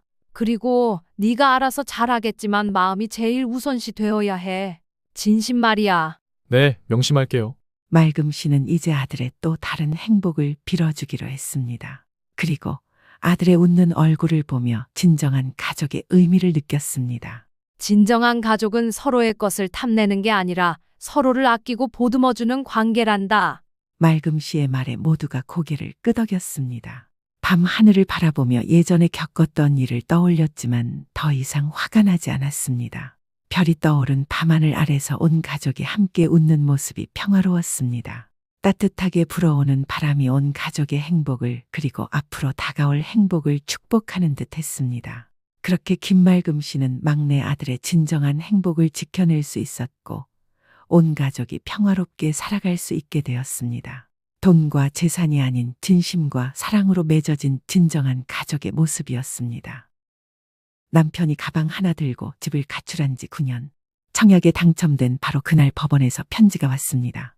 3억 4천만 원 내놓으라는 이혼 소송이었죠. 혼자서 아이 키우며 쌓아올린 행복이 한순간에 무너질 뻔했던 제가 어떻게 다시 일어서게 되었는지 제 이야기를 들어주시겠어요? 안녕하세요. 저는 올해 43세가 된 김민경이라고 합니다. 지금부터 제가 겪은 이야기를 들려드리려고 해요. 솔직히 말하면 이런 일이 저에게 일어날 줄은 꿈에도 몰랐거든요. 14년 전 저는 29의 나이에 2살 연상인 남편 성우 씨와 결혼했어요. 그때 저는 작은 회사에서 격리 일을 하고 있었고 남편은 중견기업에서 과장으로 일하고 있었죠. 주위에서 흔히 볼 수 있는 평범한 직장인 부부였어요.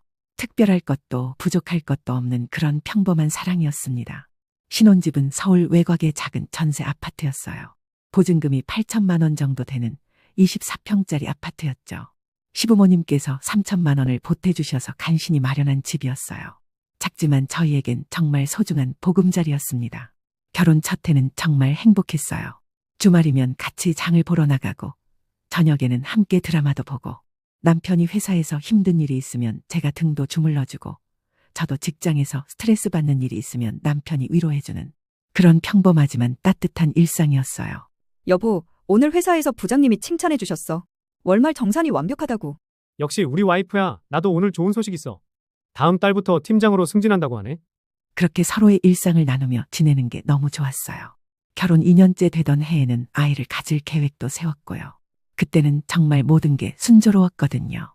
결혼 3년째 드디어 아이가 생겼다는 소식을 들었을 때 남편과 제가 얼마나 기뻤는지 몰라요. 남편은 그날 밤 너무 좋아해서 잠을 못 잘 정도였어요. 정말이야? 정말 우리 아이가? 응, 병원에서 확인했어. 8주째래. 와, 내가 아빠가 되는구나. 고마워, 여보. 임신 기간 내내 남편은 정말 세심하게 저를 챙겨줬어요. 입덧이 심할 때는 새벽에도 제가 먹고 싶다는 음식을 사러 나가곤 했고, 배가 불러올수록 더 조심스럽게 저를 대해줬죠. 그때만 해도 저는 이 사람과 평생 행복하게 살 수 있을 거라고 믿어 의심치 않았어요. 드디어 우리 아들 준우가 태어났을 때 남편이 분만실 밖에서 얼마나 울었는지 몰라요. 처음 아들을 안아본 남편의 그 표정을 지금도 잊을 수 없어요. 정말 세상에서 가장 행복해 보였거든요. 여보, 고생했어. 정말 고생 많이 했어. 우리 아들 정말 예쁘다. 당신 닮아서 그런가 봐. 눈이 똑 닮았네. 아들이 태어나고 나서는 더욱 화목한 가정이 되었어요. 남편은 퇴근하면 기저귀 갈아주는 일부터 시작해서 아이 목욕시키는 것까지 정말 적극적으로 도와줬어요. 제가 육아로 지칠 때면 주말에 아이를 돌보며 저를 쉬게 해주기도 했고요. 특히 아이가 밤에 울 때는 남편이 번갈아가며 일어나서 달래주곤 했어요. 그때 남편이 아이를 안고 자장가를 부르는 모습을 보면서 정말 좋은 아빠가 될 거라고 생각했죠. 친정어머니도 정말 기뻐하셨어요. 손자를 얼마나 예뻐하시던지 주말마다 오셔서 도와주시곤 했거든요. 민경아, 애가 정말 순하네. 밤에도 잘 자고 참 복 있게 생겼어. 엄마가 많이 도와주셔서 그런 것 같아요. 정말 감사해요. 뭘 감사하긴, 내 손자인데. 성우가 참 좋은 아빠 같아 보이고. 그때는 정말 모든 게 완벽했어요. 사랑하는 남편, 건강한 아들, 그리고 든든하게 지켜봐 주시는 친정어머니까지. 이보다 더 바랄 게 뭐가 있나 싶었죠. 시간이 흘러 아이가 돌이 지나면서 저희는 더 큰 집으로 이사할 계획도 세웠어요. 남편 직장에서 대출도 받고 저도 복직해서 돈을 더 모으면 30평대 아파트로 갈 수 있을 것 같았거든요. 그런 계획들을 남편과 이야기할 때마다 가슴이 설레었어요. 주말 오후 아들이 낮잠을 자는 동안 남편과 함께 부동산 앱을 보며 이런저런 이야기를 나누는 것도 저에겐 큰 행복이었어요. 여보, 이 아파트 어때? 학군도 좋고 교통도 편한 것 같은데. 응, 괜찮네. 하지만 아직은 좀 비싸지? 2년 정도 더 모으면 될 것 같아. 그래, 천천히 하자. 지금도 충분히 행복해. 지금 생각해보면 그때가 제 인생에서 가장 행복한 시절이었던 것 같아요. 별다른 걱정 없이 가족의 미래를 꿈꿀 수 있었던 시간들이었거든요. 하지만 아들이 4살이 되던 해, 그러니까 결혼한 지 7년이 지나면서부터 뭔가 조금씩 달라지기 시작했어요. 남편이 퇴근 시간이 늦어지기 시작했고 주말에도 회사 일이라며 나가는 일이 많아졌어요. 처음에는 승진한 지 얼마 안 되어서 바쁜가 보다 했죠. 여보, 요즘 너무 늦게 들어오는 것 같아. 몸은 괜찮아? 응, 괜찮아. 요즘 회사에 일이 좀 많아서 그래. 조금만 참아줘. 그때만 해도 저는 남편을 믿었어요.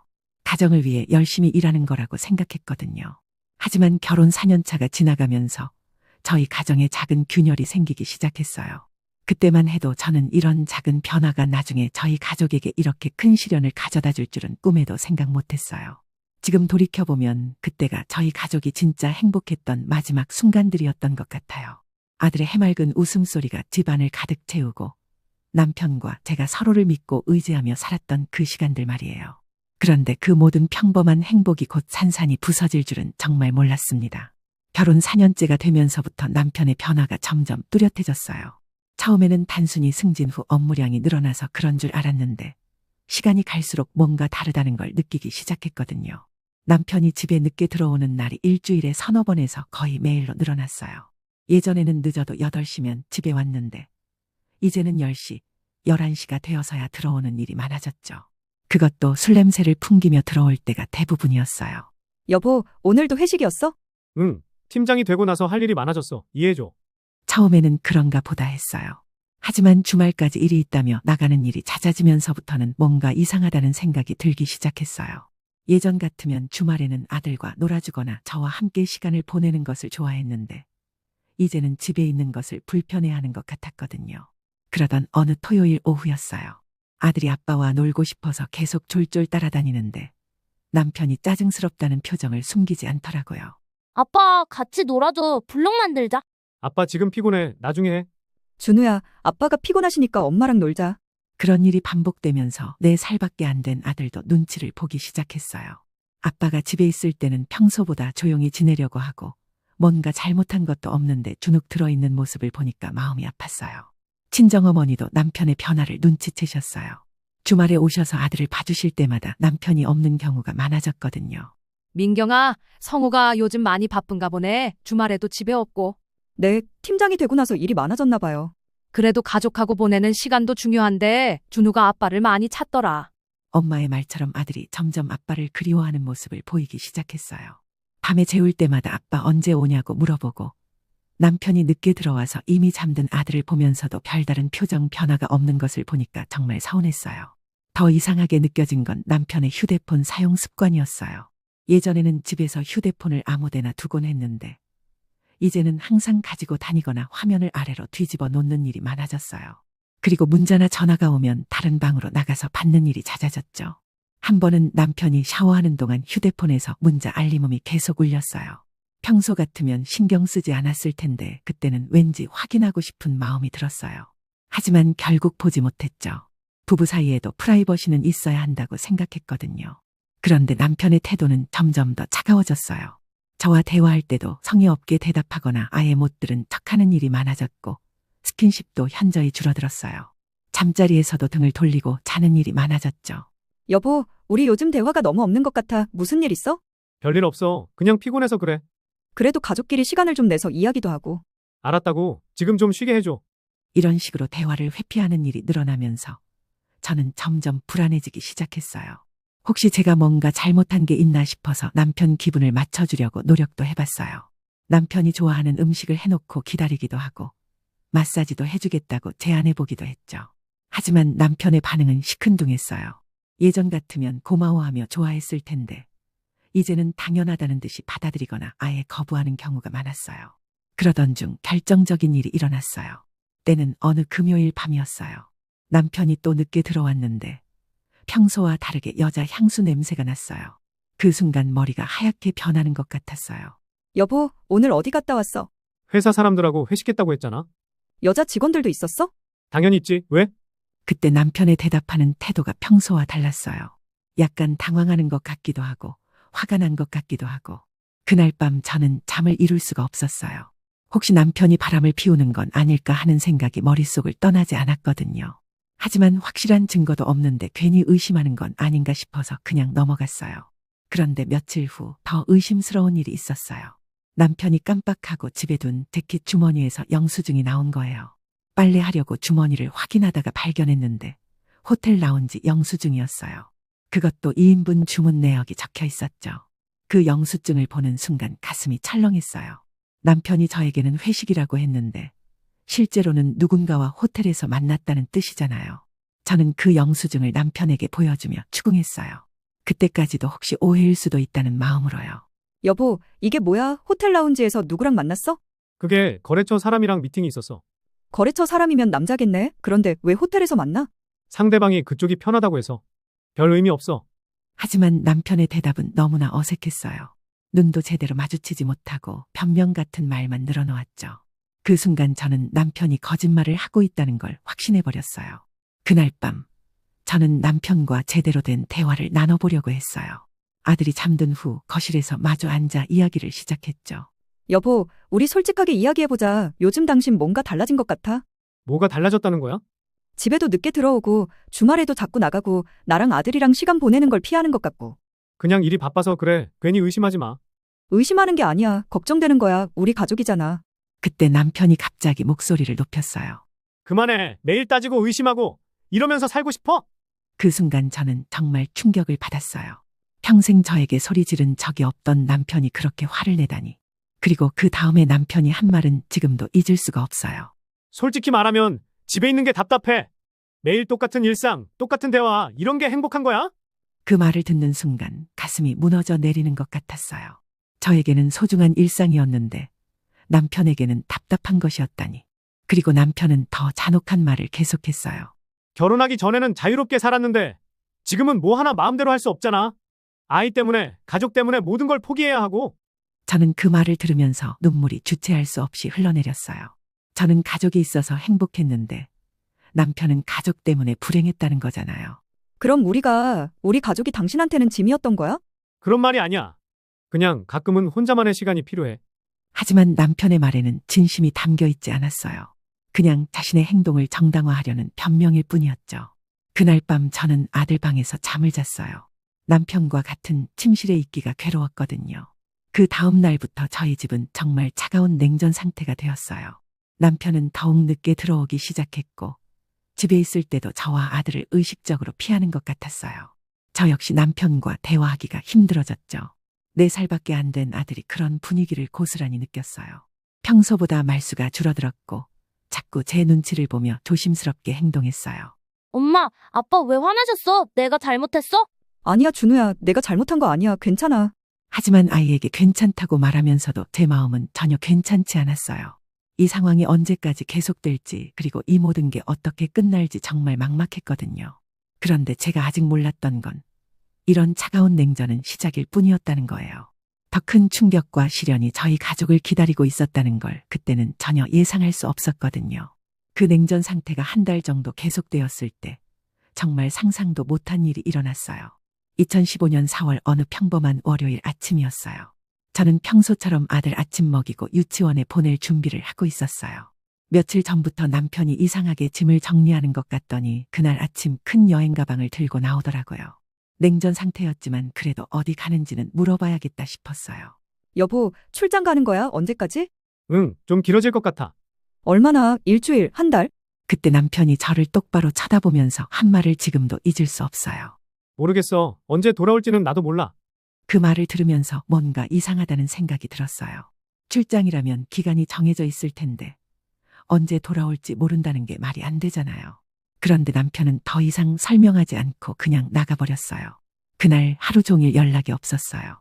평소 같으면 출장을 가도 도착했다고 문자 한 통 정도는 보내곤 했는데 말이에요. 저는 점점 불안해지기 시작했어요. 그 다음 날도 남편에게서는 아무 연락이 없었어요. 저는 남편 회사에 전화를 걸어봤어요. 그런데 받은 대답이 충격적이었어요. 남편이 개인 사정으로 며칠 전부터 휴직계를 냈다는 거였어요. 그 순간 머리가 하얗게 변하는 것 같았어요. 출장이 아니었구나. 남편이 계획적으로 집을 나간 거구나 하는 생각이 들었거든요. 저는 남편 휴대폰에 계속 전화를 걸어봤지만 꺼져 있었어요. 문자도 보내봤지만 답이 없었어요. 그리고 아들 준우도 이상함을 눈치채기 시작했어요. 엄마, 아빠 언제 와? 아빠 일 때문에 좀 늦을 것 같아. 언제까지? 곧 올 거야. 걱정하지 마. 하지만 저도 언제 올지 전혀 모르는 상황이었어요. 아니, 정확히 말하면 정말 돌아올지조차 확신할 수 없었어요. 일주일이 지나도 남편은 연락이 없었죠. 저는 더 이상 혼자 견딜 수 없어서 친정어머니께 전화를 드렸어요. 엄마, 성우가 집을 나갔어요. 뭐라고? 집을 나갔다고? 일주일 전에 큰 가방 들고 나갔는데 연락이 전혀 없어요. 세상에 무슨 일이 있었던 거니? 어머니께서 바로 달려와 주셨어요. 그리고 상황을 자세히 듣더니 얼굴이 굳어지더라고요. 민경아, 혹시 다른 여자라도 있는 건 아닐까? 그런 것 같기도 하고 확실하지는 않지만요. 이런 일이 어디 있니? 아무리 부부싸움을 했어도 연락 한 번 없이 사라지는 게 어디 있어. 어머니 말씀이 맞았어요. 아무리 사이가 나빠졌어도 가족에 대한 최소한의 책임은 있는 거 아닌가요? 그런데 남편은 그런 것조차 포기한 것 같았어요. 2주가 지나자 더 큰 문제가 생겼어요. 생활비 문제가 생겨난 거였죠. 저 혼자 벌어서는 전세금 대출 이자와 생활비를 감당하기 어려웠거든요. 그동안 남편 월급으로 대출 이자를 내고 있었는데 그게 끊어진 거예요. 은행에서 연락이 왔어요. 대출 이자 연체됐다고. 그때서야 현실이 확 다가왔어요. 남편이 정말 돌아오지 않을 수도 있구나 하는 생각이 들었거든요. 갑자기 상황이 안 좋아지자 친정어머니가 급한 대로 도움을 주셨어요. 민경아, 우선 당장 급한 건 내가 도와줄게. 그런데 이게 언제까지 계속될지 모르니까 대책을 세워야겠어. 어떻게 해야 할지 모르겠어요. 정말 막막해요. 일단 성우가 연락이 올 때까지 기다려보자. 그래도 아이 아빠인데 연락 없이 계속 있을 수는 없을 거야. 하지만 한 달이 지나도 남편은 연락이 없었어요. 저는 정말 절망적이었어요. 4살짜리 아들은 계속 아빠를 찾고 경제적으로도 점점 어려워지고 정신적으로도 한계에 다다르고 있었거든요. 그러던 중 더 충격적인 사실을 알게 되었어요. 남편이 남기고 간 전세보증금이 4억 5천만 원이라는 걸요. 처음에는 8천만 원으로 시작했던 전세가 몇 년 사이에 엄청나게 올랐던 거예요. 남편이 중간중간 갱신할 때마다 증액해서 넣었던 돈이었죠. 그때 저는 알게 되었어요. 남편이 단순히 화가 나서 집을 나간 게 아니라 어느 정도 계획을 세우고 나갔다는 걸요. 전세보증금은 남겨두고 가면서 자신이 투자한 돈은 확보해 놓은 거였어요. 저는 남편의 지인들에게도 연락해 봤어요. 혹시 어디에 있는지 알고 있나 싶어서요. 하지만 대부분 모른다고 했고 몇몇은 아예 연락을 피하는 것 같았어요. 남편의 직장 동료 한 분이 조심스럽게 말씀해 주시더라고요. 최근에 남편이 회사에서도 좀 이상했다고. 자주 개인적인 전화를 받으러 나가고 점심시간에도 혼자 나가는 일이 많았다고 하시면서요. 그 말을 들으니까 확신이 들었어요. 남편에게 다른 여자가 있었던 거구나.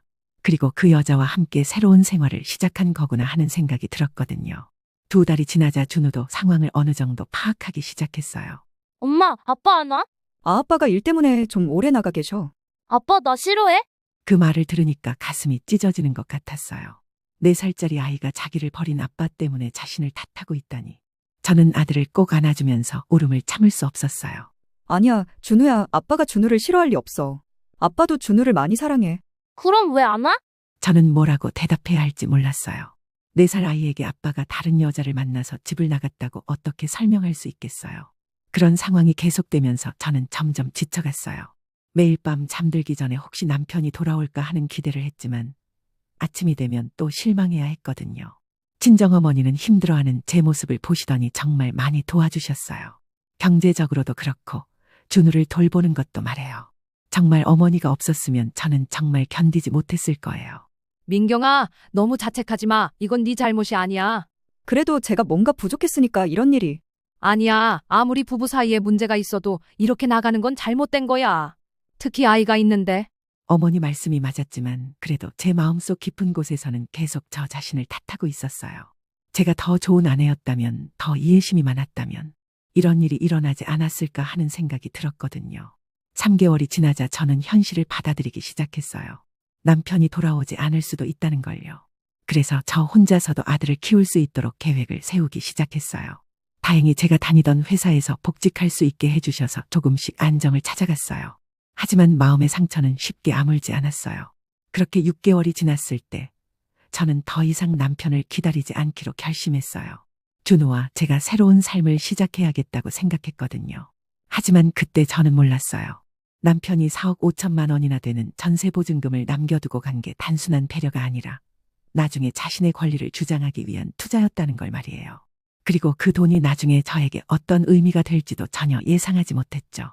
그때는 그냥 남편이 최소한의 양심으로 전세금만큼은 남겨뒀다고 생각했거든요. 하지만 지금 생각해보면 그게 얼마나 계산된 행동이었는지 알 수 있어요. 남편이 사라진 지 6개월이 지나면서부터 저는 정말로 새로운 삶을 시작해야겠다고 마음을 굳게 먹었어요. 더 이상 돌아오지 않을 사람을 기다릴 수는 없었거든요. 준우와 저, 우리 둘만의 인생을 살아가야 했어요. 워킹맘으로서 살아가기로 결심했을 때 친정어머니가 정말 큰 힘이 되어주셨어요. 제가 일할 수 있도록 준우를 봐주시기도 하고 경제적으로도 많이 도와주셨거든요. 어머니 없었으면 정말 견디기 어려웠을 거예요. 민경아, 너무 무리하지 마. 몸이 제일 중요해. 엄마, 정말 감사해요. 어머니가 아니었으면 어떻게 했을지? 뭔 소리야. 내 딸이고 내 손자인데. 그런데 전세금 오르는 건 어떻게 할 거니? 그게 바로 가장 큰 걱정거리였어요. 전세금이 2016년에는 5억으로 2017년에는 5억 5천만 원으로 계속 증액 요구가 들어왔거든요. 매번 갱신할 때마다 정말 막막했어요. 처음 증액 요구가 들어왔을 때는 어떻게 해야 할지 몰라서 친정어머니와 상의했어요. 엄마, 집주인이 5천만 원 더 올려달래요. 이 돈을 어떻게 구해야 할까요? 얼마나 올랐다고? 4억 5천만 원에서 5억으로요. 세상에 이렇게 오를 줄 누가 알았겠니? 일단 내가 있는 돈으로 도와줄 테니까 걱정하지 마. 어머니께서 평생 모으신 돈으로 전세금 증액분을 도와주셨어요. 그때 정말 눈물이 나더라고요. 어머니 나이에 이런 큰 돈을 내주시다니. 제가 얼마나 부족한 딸인지 느꼈거든요. 엄마, 이 돈 어떻게 다 갚아드리죠? 갚을 생각 말고 준우 잘 키우기만 해. 그게 엄마한테는 가장 큰 보람이야. 저는 그때부터 더욱 절약하며 살았어요. 외식은 꿈도 꾸지 않았고 옷도 필요한 것만 최소한으로 샀지만 준우에게만은 부족함이 없도록 하려고 노력했어요. 하지만 아이를 혼자 키우는 게 단순히 경제적 문제만은 아니더라고요. 준우가 점점 크면서 아빠에 대한 그리움도 커져갔어요. 어린이집에서 아빠와 함께하는 프로그램이 있을 때마다 준우는 저에게 물어보곤 했어요. 엄마, 다른 친구들은 다 아빠랑 같이 오는데 우리 아빠는 왜 안 와? 아빠가 일 때문에 바쁘셔서 못 오시는 거야. 언제까지 바빠? 그럴 때마다 가슴이 미어지는 것 같았어요. 준우에게 아빠가 우리를 버리고 갔다고 어떻게 말할 수 있겠어요. 그래서 계속 아빠는 일 때문에 바쁘다고 곧 올 거라고 거짓말을 할 수밖에 없었어요. 그런데 이런 상황이 계속되면서 준우도 조금씩 변해갔어요. 평소에는 밝은 아이였는데 가끔 우울해하는 모습을 보일 때가 있었죠. 특히 아빠 얘기가 나올 때면 표정이 어두워지곤 했어요. 2018년 준우가 초등학교 3학년이 되었을 때 또 전세금 증액 요구가 들어왔어요. 이번에는 6억까지 올려달라는 거였어요. 5억 5천만 원에서 5천만 원이 또 오른 거죠. 민경아, 이번에는 너무 많이 올랐네. 5천만 원을 또 어떻게 구하지? 엄마, 이번에는 제가 대출을 좀 받아보려고요. 어머니께만 계속 의존할 수는 없잖아요. 대출 이자는 감당할 수 있겠니? 제 월급으로 간신히 할 수 있을 것 같아요. 그렇게 저는 처음으로 개인 대출을 받았어요. 이자가 만만치 않았지만 어쩔 수 없었어요. 집을 잃을 수는 없었거든요. 2019년에는 더 큰 변화가 있었어요. 준우가 이제 초등학교 4학년이 되면서 본격적으로 아빠에 대해 의문을 갖기 시작한 거예요. 엄마, 정말 솔직하게 말해줘. 아빠 언제 와? 준우야, 엄마가 말했잖아. 아빠는 일 때문에. 거짓말이지? 친구들이 그러는데 우리 아빠 안 온 지 너무 오래됐다고. 그때 저는 더 이상 거짓말할 수 없다는 걸 느꼈어요. 준우도 이제 10살이 되었고 상황을 어느 정도 이해할 나이가 됐거든요. 준우야, 사실은 아빠가 우리랑 떨어져서 살고 있어. 나 때문에? 아니야, 절대 준우 때문이 아니야. 어른들 사정 때문이야. 그럼 언제 다시 같이 살아? 그건 엄마도 잘 모르겠어. 그날 밤 준우와 저는 눈물로 밤을 보내야 했어요. 아이에게 이런 현실을 받아들이게 하는 게 얼마나 힘든 일인지 그때 깨달았어요. 2020년에는 코로나19 때문에 더 어려워졌어요. 회사 일도 불안정해졌고 준우는 온라인 수업 때문에 집에 있는 시간이 늘어났어요. 저는 재택근무와 출근을 번갈아 하면서 준우를 돌봐야 했죠. 그런데 또 전세금 증액 요구가 들어왔어요. 이번에는 6억 5천만 원이었어요. 엄마, 이번에는 정말 어떻게 해야 할지 모르겠어요. 얼마나 올랐는데? 5천만 원이요. 도저히 감당이 안 될 것 같아요. 그럼 이사를 가야 하나? 하지만 이사를 간다고 해서 상황이 나아질 것 같지는 않았어요. 다른 동네 전세금도 다 오르고 있었거든요. 그래서 저는 또 대출을 받아야만 했어요. 이자 부담이 커졌지만 어쩔 수 없었어요. 2021년, 2022년을 거치면서 상황은 더욱 어려워졌어요. 전세금은 또 한 번 올라서 최종적으로 6억 8천만 원까지 되었고 저는 계속 대출을 늘려야 했어요. 어머니께서도 가지고 계신 돈을 거의 다 써가면서 저희를 도와주셨고요. 민경아, 이렇게 계속 올라가면 우리도 한계가 있을 거야. 저도 알아요. 정말 막막해요. 그런데 성호가 투자한 돈이 4억 5천만 원이었다면서 지금 보면 그 돈이 거의 7억 가까이 된 거네. 그러게요. 남편이 투자한 돈이 이렇게 불어날 줄 누가 알았겠어요. 그때는 단순히 전세금이 많이 올랐다는 생각만 했어요. 하지만 지금 돌이켜보면 그 상승분을 모두 제가 감당했다는 게 참 억울하더라고요. 남편은 4억 5천만 원만 투자하고 사라졌는데 그 이후의 증액분은 모두 저와 친정어머니가 부담했거든요. 2023년이 되면서 준우도 중학생이 되었어요. 이제 정말 의젓한 청소년이 되었죠. 아빠에 대한 이야기는 더 이상 하지 않았어요. 엄마, 고생 많이 하셨죠? 뭔 소리야. 준우가 잘 자라줘서 엄마는 행복해. 그래도 아빠가 있었으면 엄마가 덜 힘들었을 텐데. 준우야, 우리는 우리대로 잘 살고 있잖아. 엄마는 준우만 있으면 돼.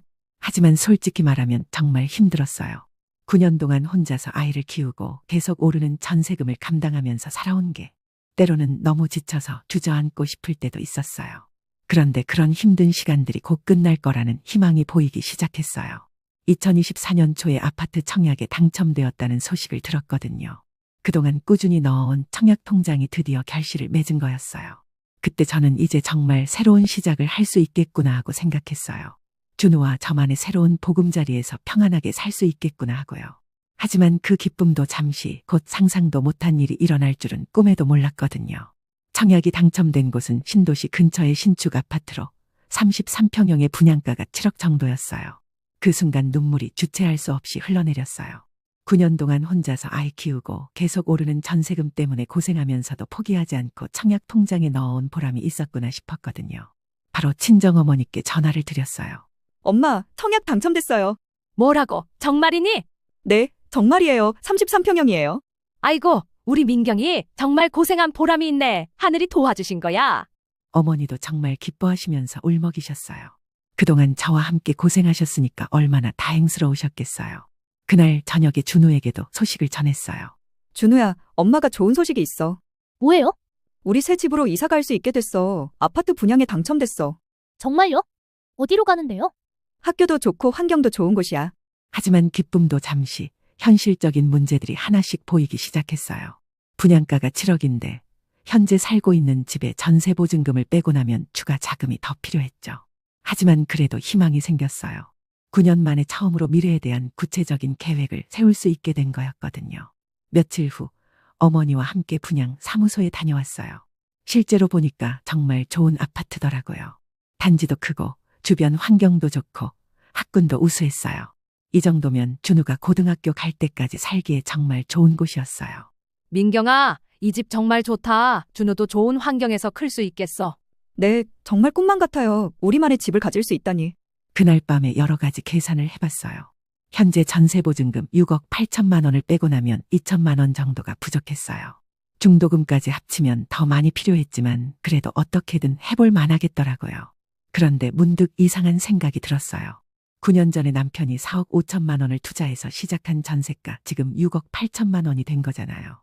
물론 그 차액인 2억 3천만 원은 모두 저와 친정어머니가 부담한 거였지만 남편이 돌아와서 자기 권리를 주장하면 어떻게 될까 하는 생각이 들었어요. 며칠 후 정말 용기를 내어 중요한 결정을 했어요. 혹시나 싶어서 남편에게 연락을 해보기로 한 거예요. 남편의 옛날 휴대폰 번호로 전화를 걸어봤는데 다행히 아직 사용하고 있더라고요. 여보세요? 여보, 저예요. 민경이요. 아, 민경이구나. 무슨 일이야? 목소리가 정말 낯설었어요. 9년이라는 시간이 사람을 이렇게 바꿀 수 있구나 싶었어요. 차갑고 무덤덤한 목소리였어요. 아파트 분양에 당첨됐어요. 혹시 다시 같이 살 생각은 없으세요?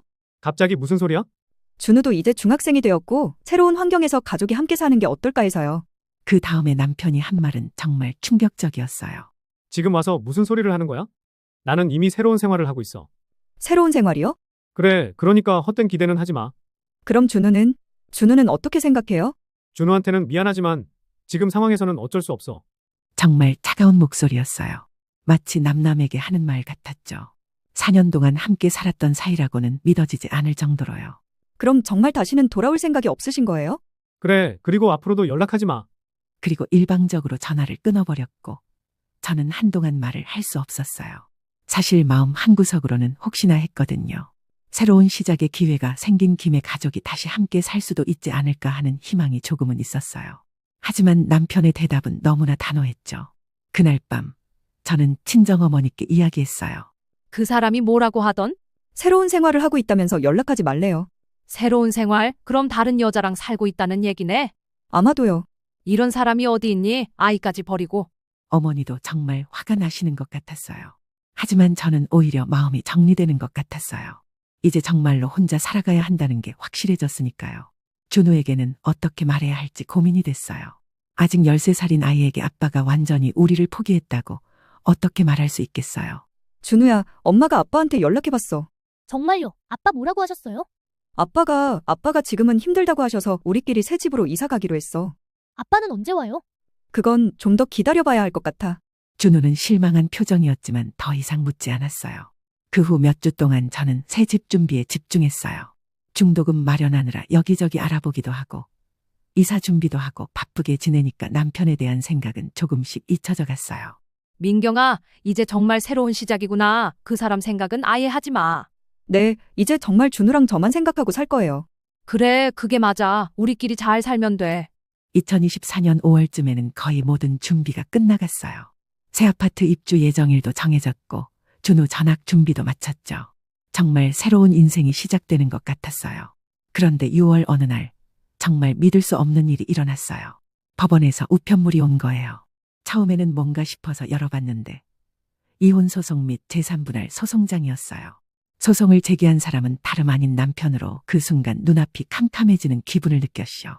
9년 동안 연락도 없이 지내다가 제가 아파트에 당첨되자마자 이혼 소송을 걸어온 거였어요. 그것도 제3분할까지요. 소송장을 읽어보니까 더 기가 막혔어요. 남편이 주장하는 내용이 이랬어요.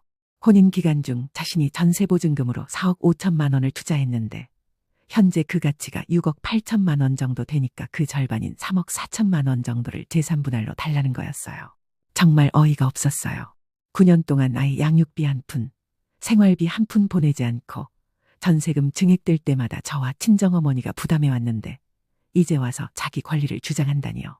그날 밤는 잠을 이룰 수 없었어요. 새로운 시작에 대한 희망이 한순간에 절망으로 바뀌었거든요. 9년 만에 나타난 남편이 가져온 건 화해가 아니라 소송장이었어요. 하지만 저는 그때 깨달았어요. 이제 정말로 싸워야 할 때가 왔구나 하는 거려. 9년 동안 혼자서 아이를 키우고 모든 어려움을 감당해온 제가 이런 부당한 요구에 굴복할 수는 없었거든요. 다음 날 아침 출근도 하지 못하고 친정어머니께 급히 전화를 드렸어요. 엄마, 큰일 났어요. 성우가 이혼 소송을 걸었어요. 뭐라고? 이혼 소송을? 네, 제3분할까지 요구하면서요. 3억 4천만 원을 달라는데요. 세상에 9년 동안 연락도 없던 사람이 지금 와서? 어머니가 바로 달려와 주셨어요. 소송장을 함께 읽어보시더니 얼굴이 굳어지시더라고요. 민경아, 이거 말이 안 되잖니. 9년 동안 양육비도 안 주고 생활비도 안 주고 전세금 증액분도 우리가 다 부담했는데 무슨 제3분할이야. 저도 그렇게 생각하는데 법적으로는 어떻게 될지 모르겠어요. 일단 변호사부터 만나보자. 혼자서 감당할 일이 아니야. 그날 인터넷으로 여러 변호사 사무실을 알아봤어요. 가정법 전문 변호사를 찾다가 법무법인 시작의 송지민 변호사님을 찾게 되었어요. 후기를 보니까 이런 케이스를 전문으로 다루시는 분 같았어요. 다음 날 바로 상담 예약을 잡고 어머니와 함께 변호사 사무실로 갔어요. 송지민 변호사님은 30대 후반의 여성분이셨는데 첫인상부터 믿음직스러웠어요. 상황을 자세히 말씀해 보시겠어요? 저는 처음부터 끝까지 자세히 설명했어요. 2015년 남편이 가출한 것부터 9년 동안 혼자 아이를 키운 것, 전세금 증액분을 계속 부담한 것, 그리고 최근에 청약에 당첨된 것까지요. 그럼 남편분이 2015년에 가출한 후 지금까지 양육비나 생활비를 한 푼도 보내지 않았다는 말씀이시죠? 네, 전혀요. 연락조차 없었어요. 전세금 증액분은 누가 부담했나요? 저와 친정어머니가 부담했어요. 4억 5천만 원에서 6억 8천만 원까지 오른 2억 3천만 원은 모두 저희가 냈어요. 이건 명백히 남편분의 악의적 유기입니다. 부양 의무를 완전히 저버린 거죠. 변호사님의 말을 들으니까 조금 마음이 놓였어요. 제가 느끼는 억울함이 법적으로도 근거가 있다는 뜻이었거든요. 이런 경우에는 반소를 제기하는 게 좋겠습니다. 위자료와 과거 양육비를 청구하는 거죠. 반소요? 네, 남편분이 재산 분할을 요구했다면 저희도 9년간의 위자료와 양육비를 청구할 수 있어요. 그리고 남편분의 가출 이후 재산 형성에 대한 기여도는 마이너스로 봐야 합니다. 어머니도 고개를 끄덕이시면서 변호사님 말씀에 동의하시더라고요. 맞아요. 선생님, 9년 동안 그 사람이 한 게 뭐가 있어요? 오히려 우리가 손해를 봤죠. 그렇습니다. 특히 전세금 증액분을 모두 부인께서 부담하신 것을 보면 오히려 남편분이 받을 재산분할금은 줄어들어야 맞습니다. 그날 상담을 마치고 나니까 조금씩 희망이 보이기 시작했어요. 물론 소송이라는 것 자체가 스트레스였지만 적어도 억울하게 당하지는 않을 것 같았거든요. 집에 와서 준우에게는 어떻게 말해야 할지 고민됐어요. 이미 아빠에 대해 포기한 것 같은 아이에게 소송 얘기까지 하는 게 좋을까 싶었거든요. 준우야, 엄마가 할 말이 있어. 뭔데요? 아빠가 법적으로 이혼을 요구했어. 이혼이요? 그럼 정말로 아빠가 안 오는 거예요? 그런 것 같아. 미안해. 준우는 별다른 반응을 보이지 않았어요. 이미 마음의 준비를 하고 있었던 것 같았어요. 오히려 저보다 더 담담해 보였죠. 엄마, 괜찮아요. 어차피 아빠 없이도 잘 살았잖아요. 그 말을 들으니까 가슴이 아프면서도 대견했어요. 13살밖에 안 된 아이가 이렇게 의젓할 수 있다니. 며칠 후 송지민 변호사님과 본격적인 준비에 들어갔어요. 먼저 해야 할 일은 증거 수집이었어요. 9년간의 통장 내역부터 준비해 주세요. 남편분이 생활비나 양육비를 보낸 적이 없다는 걸 증명해야 하거든요. 알겠습니다. 그리고 전세금 증액할 때마다 누가 돈을 댔는지 증명할 수 있는 자료도 필요해요. 통장 거래 내역이나 어머님께서 도움 주신 기록들요. 어머니가 도와주신 것도 다 통장에 기록이 있어요. 좋습니다. 그리고 준후 양육에 들어간 비용들도 정리해 주세요.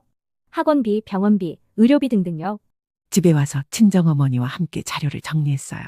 9년간의 모든 기록을 뒤져가면서 정리하니까 생각보다 방대하더라고요. 남편이 한 푼도 보내지 않은 반면 저와 어머니가 얼마나 많은 돈을 써왔는지 숫자로 보니까 더 실감이 났어요. 민경아, 이렇게 정리해보니까 우리가 정말 많이 했구나. 네, 정말 많이 도와주셨어요. 엄마가 없었으면 어떻게 했을지? 그런데 그 사람은 정말 뻔뻔하네. 9년 만에 나타나서 돈 달라고? 어머니 말씀이 맞았어요. 정말 뻔뻔한 일이었거든요. 하지만 법정에서는 감정이 아니라 증거가 중요하다고 변호사님이 말씀하셨으니까 최대한 객관적인 자료를 준비했어요. 일주일 후는 변호사님께 자료를 전달했어요. 자료를 잘 정리해 주셨네요. 이 정도면 남편분의 부양 의무 방기와 악의적 유기를 충분히 입증할 수 있을 것 같습니다. 정말요? 네, 9년간 단 한 푼의 양육비도 보내지 않았다는 건 명백한 부양 의무 위반이에요. 그리고 전세금 증액분을 모두 부인께서 부담한 것도 중요한 증거가 됩니다. 그럼 승산이 있을까요? 충분히 있습니다. 오히려 남편분이 받을 재산 분할금은 크게 줄어들 가능성이 높아요. 변호사님의 말을 들으니까 정말 다행이더라고요.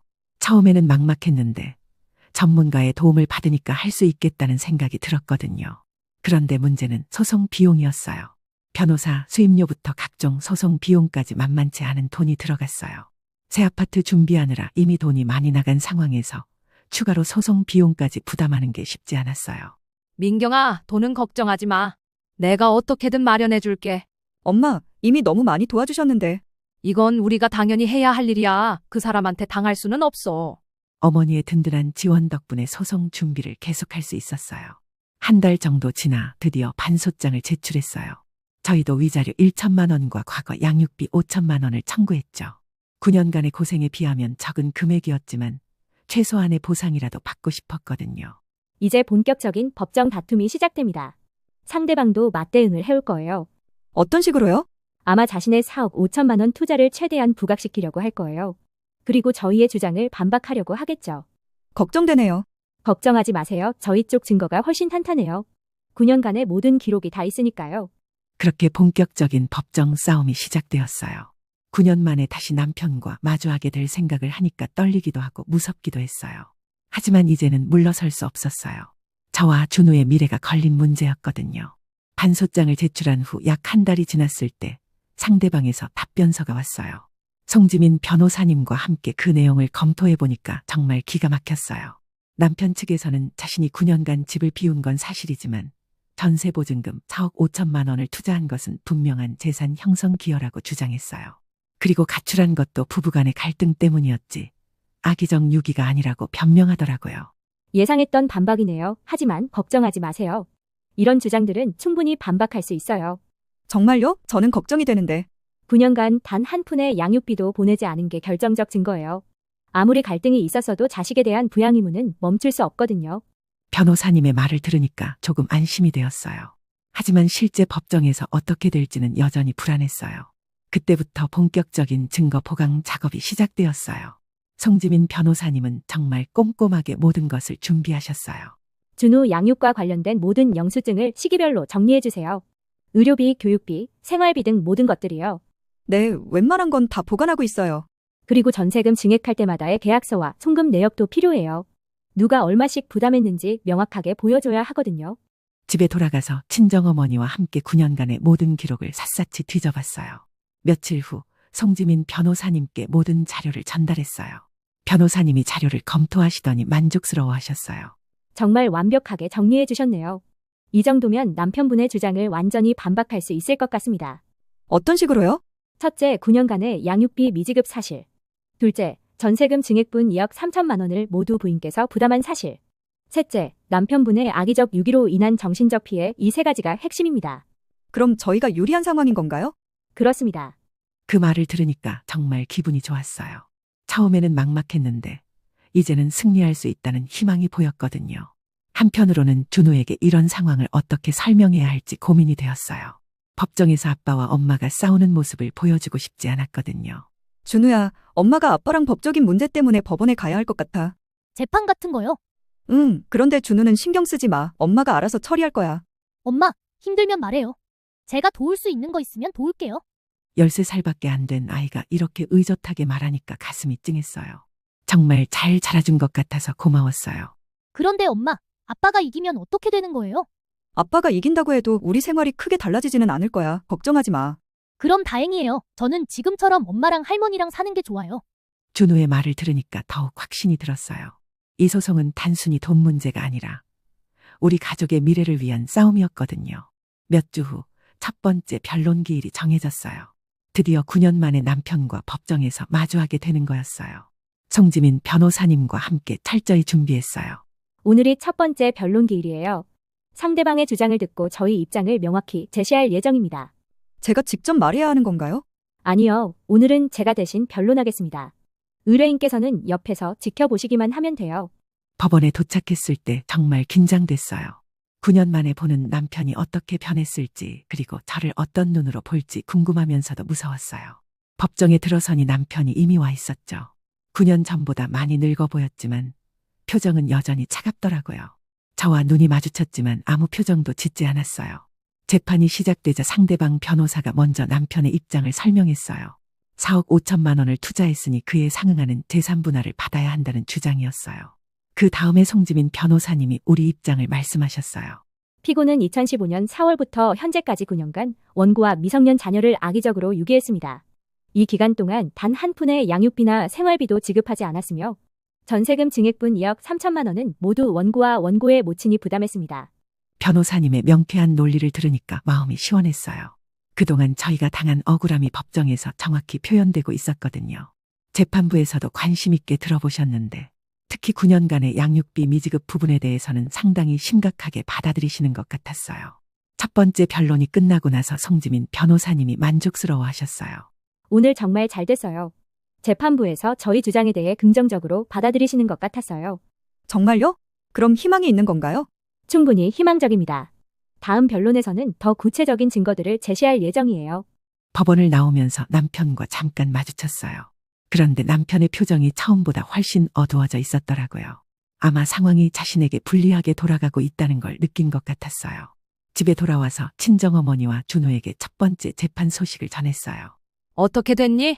변호사님이 잘했다고 하세요. 재판부에서도 저희 입장을 긍정적으로 보는 것 같다고요. 다행이다. 그래도 아직 안심하기는 이르지? 네, 몇 번 더 재판을 해야 해요. 엄마 고생했어요. 얼굴이 피곤해 보여요. 괜찮아. 준우가 걱정하지 않아도 돼. 그날 밤 송지민 변호사님이 전화를 주셨어요. 오늘 상대방 변호사와 잠깐 이야기했는데 조정을 제안할 수도 있을 것 같아요. 조정이요? 네, 재판으로 가면 남편분에게 불리할 게 뻔하니까 중간에서 합의를 보자고 할 수도 있어요.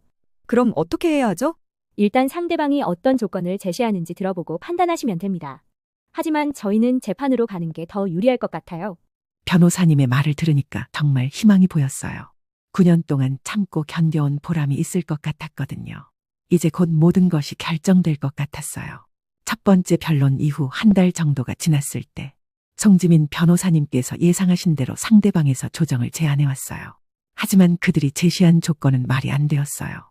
여전히 3억 원 가까운 재산분할금을 요구하면서 위자료나 양육비는 조금만 주겠다는 거였거든요. 예상했던 대로 터무니없는 조건이네요. 이런 조정안은 받아들일 필요가 없어요. 그럼 계속 재판으로 가는 건가요? 저희 쪽이 훨씬 유리한 상황이니까 끝까지 가는 게 맞을 것 같습니다. 두 번째, 세 번째 변론을 거치면서 저희의 우세가 점점 더 명확해졌어요. 세 번째 변론이 끝난 후 송지민 변호사님이 정말 자신 있어 하셨죠. 이제 거의 확실해 보여요. 재판부에서 남편분의 주장을 거의 받아들이지 않고 있어요. 정말요? 네, 오히려 재판관님은 남편분이 아이를 방치한 것에 대해 상당히 비판적이시더라고요. 드디어 마지막 변론 날짜가 정해졌어요. 2024년 10월 15일, 그날이 모든 것이 결정되는 날이었어요.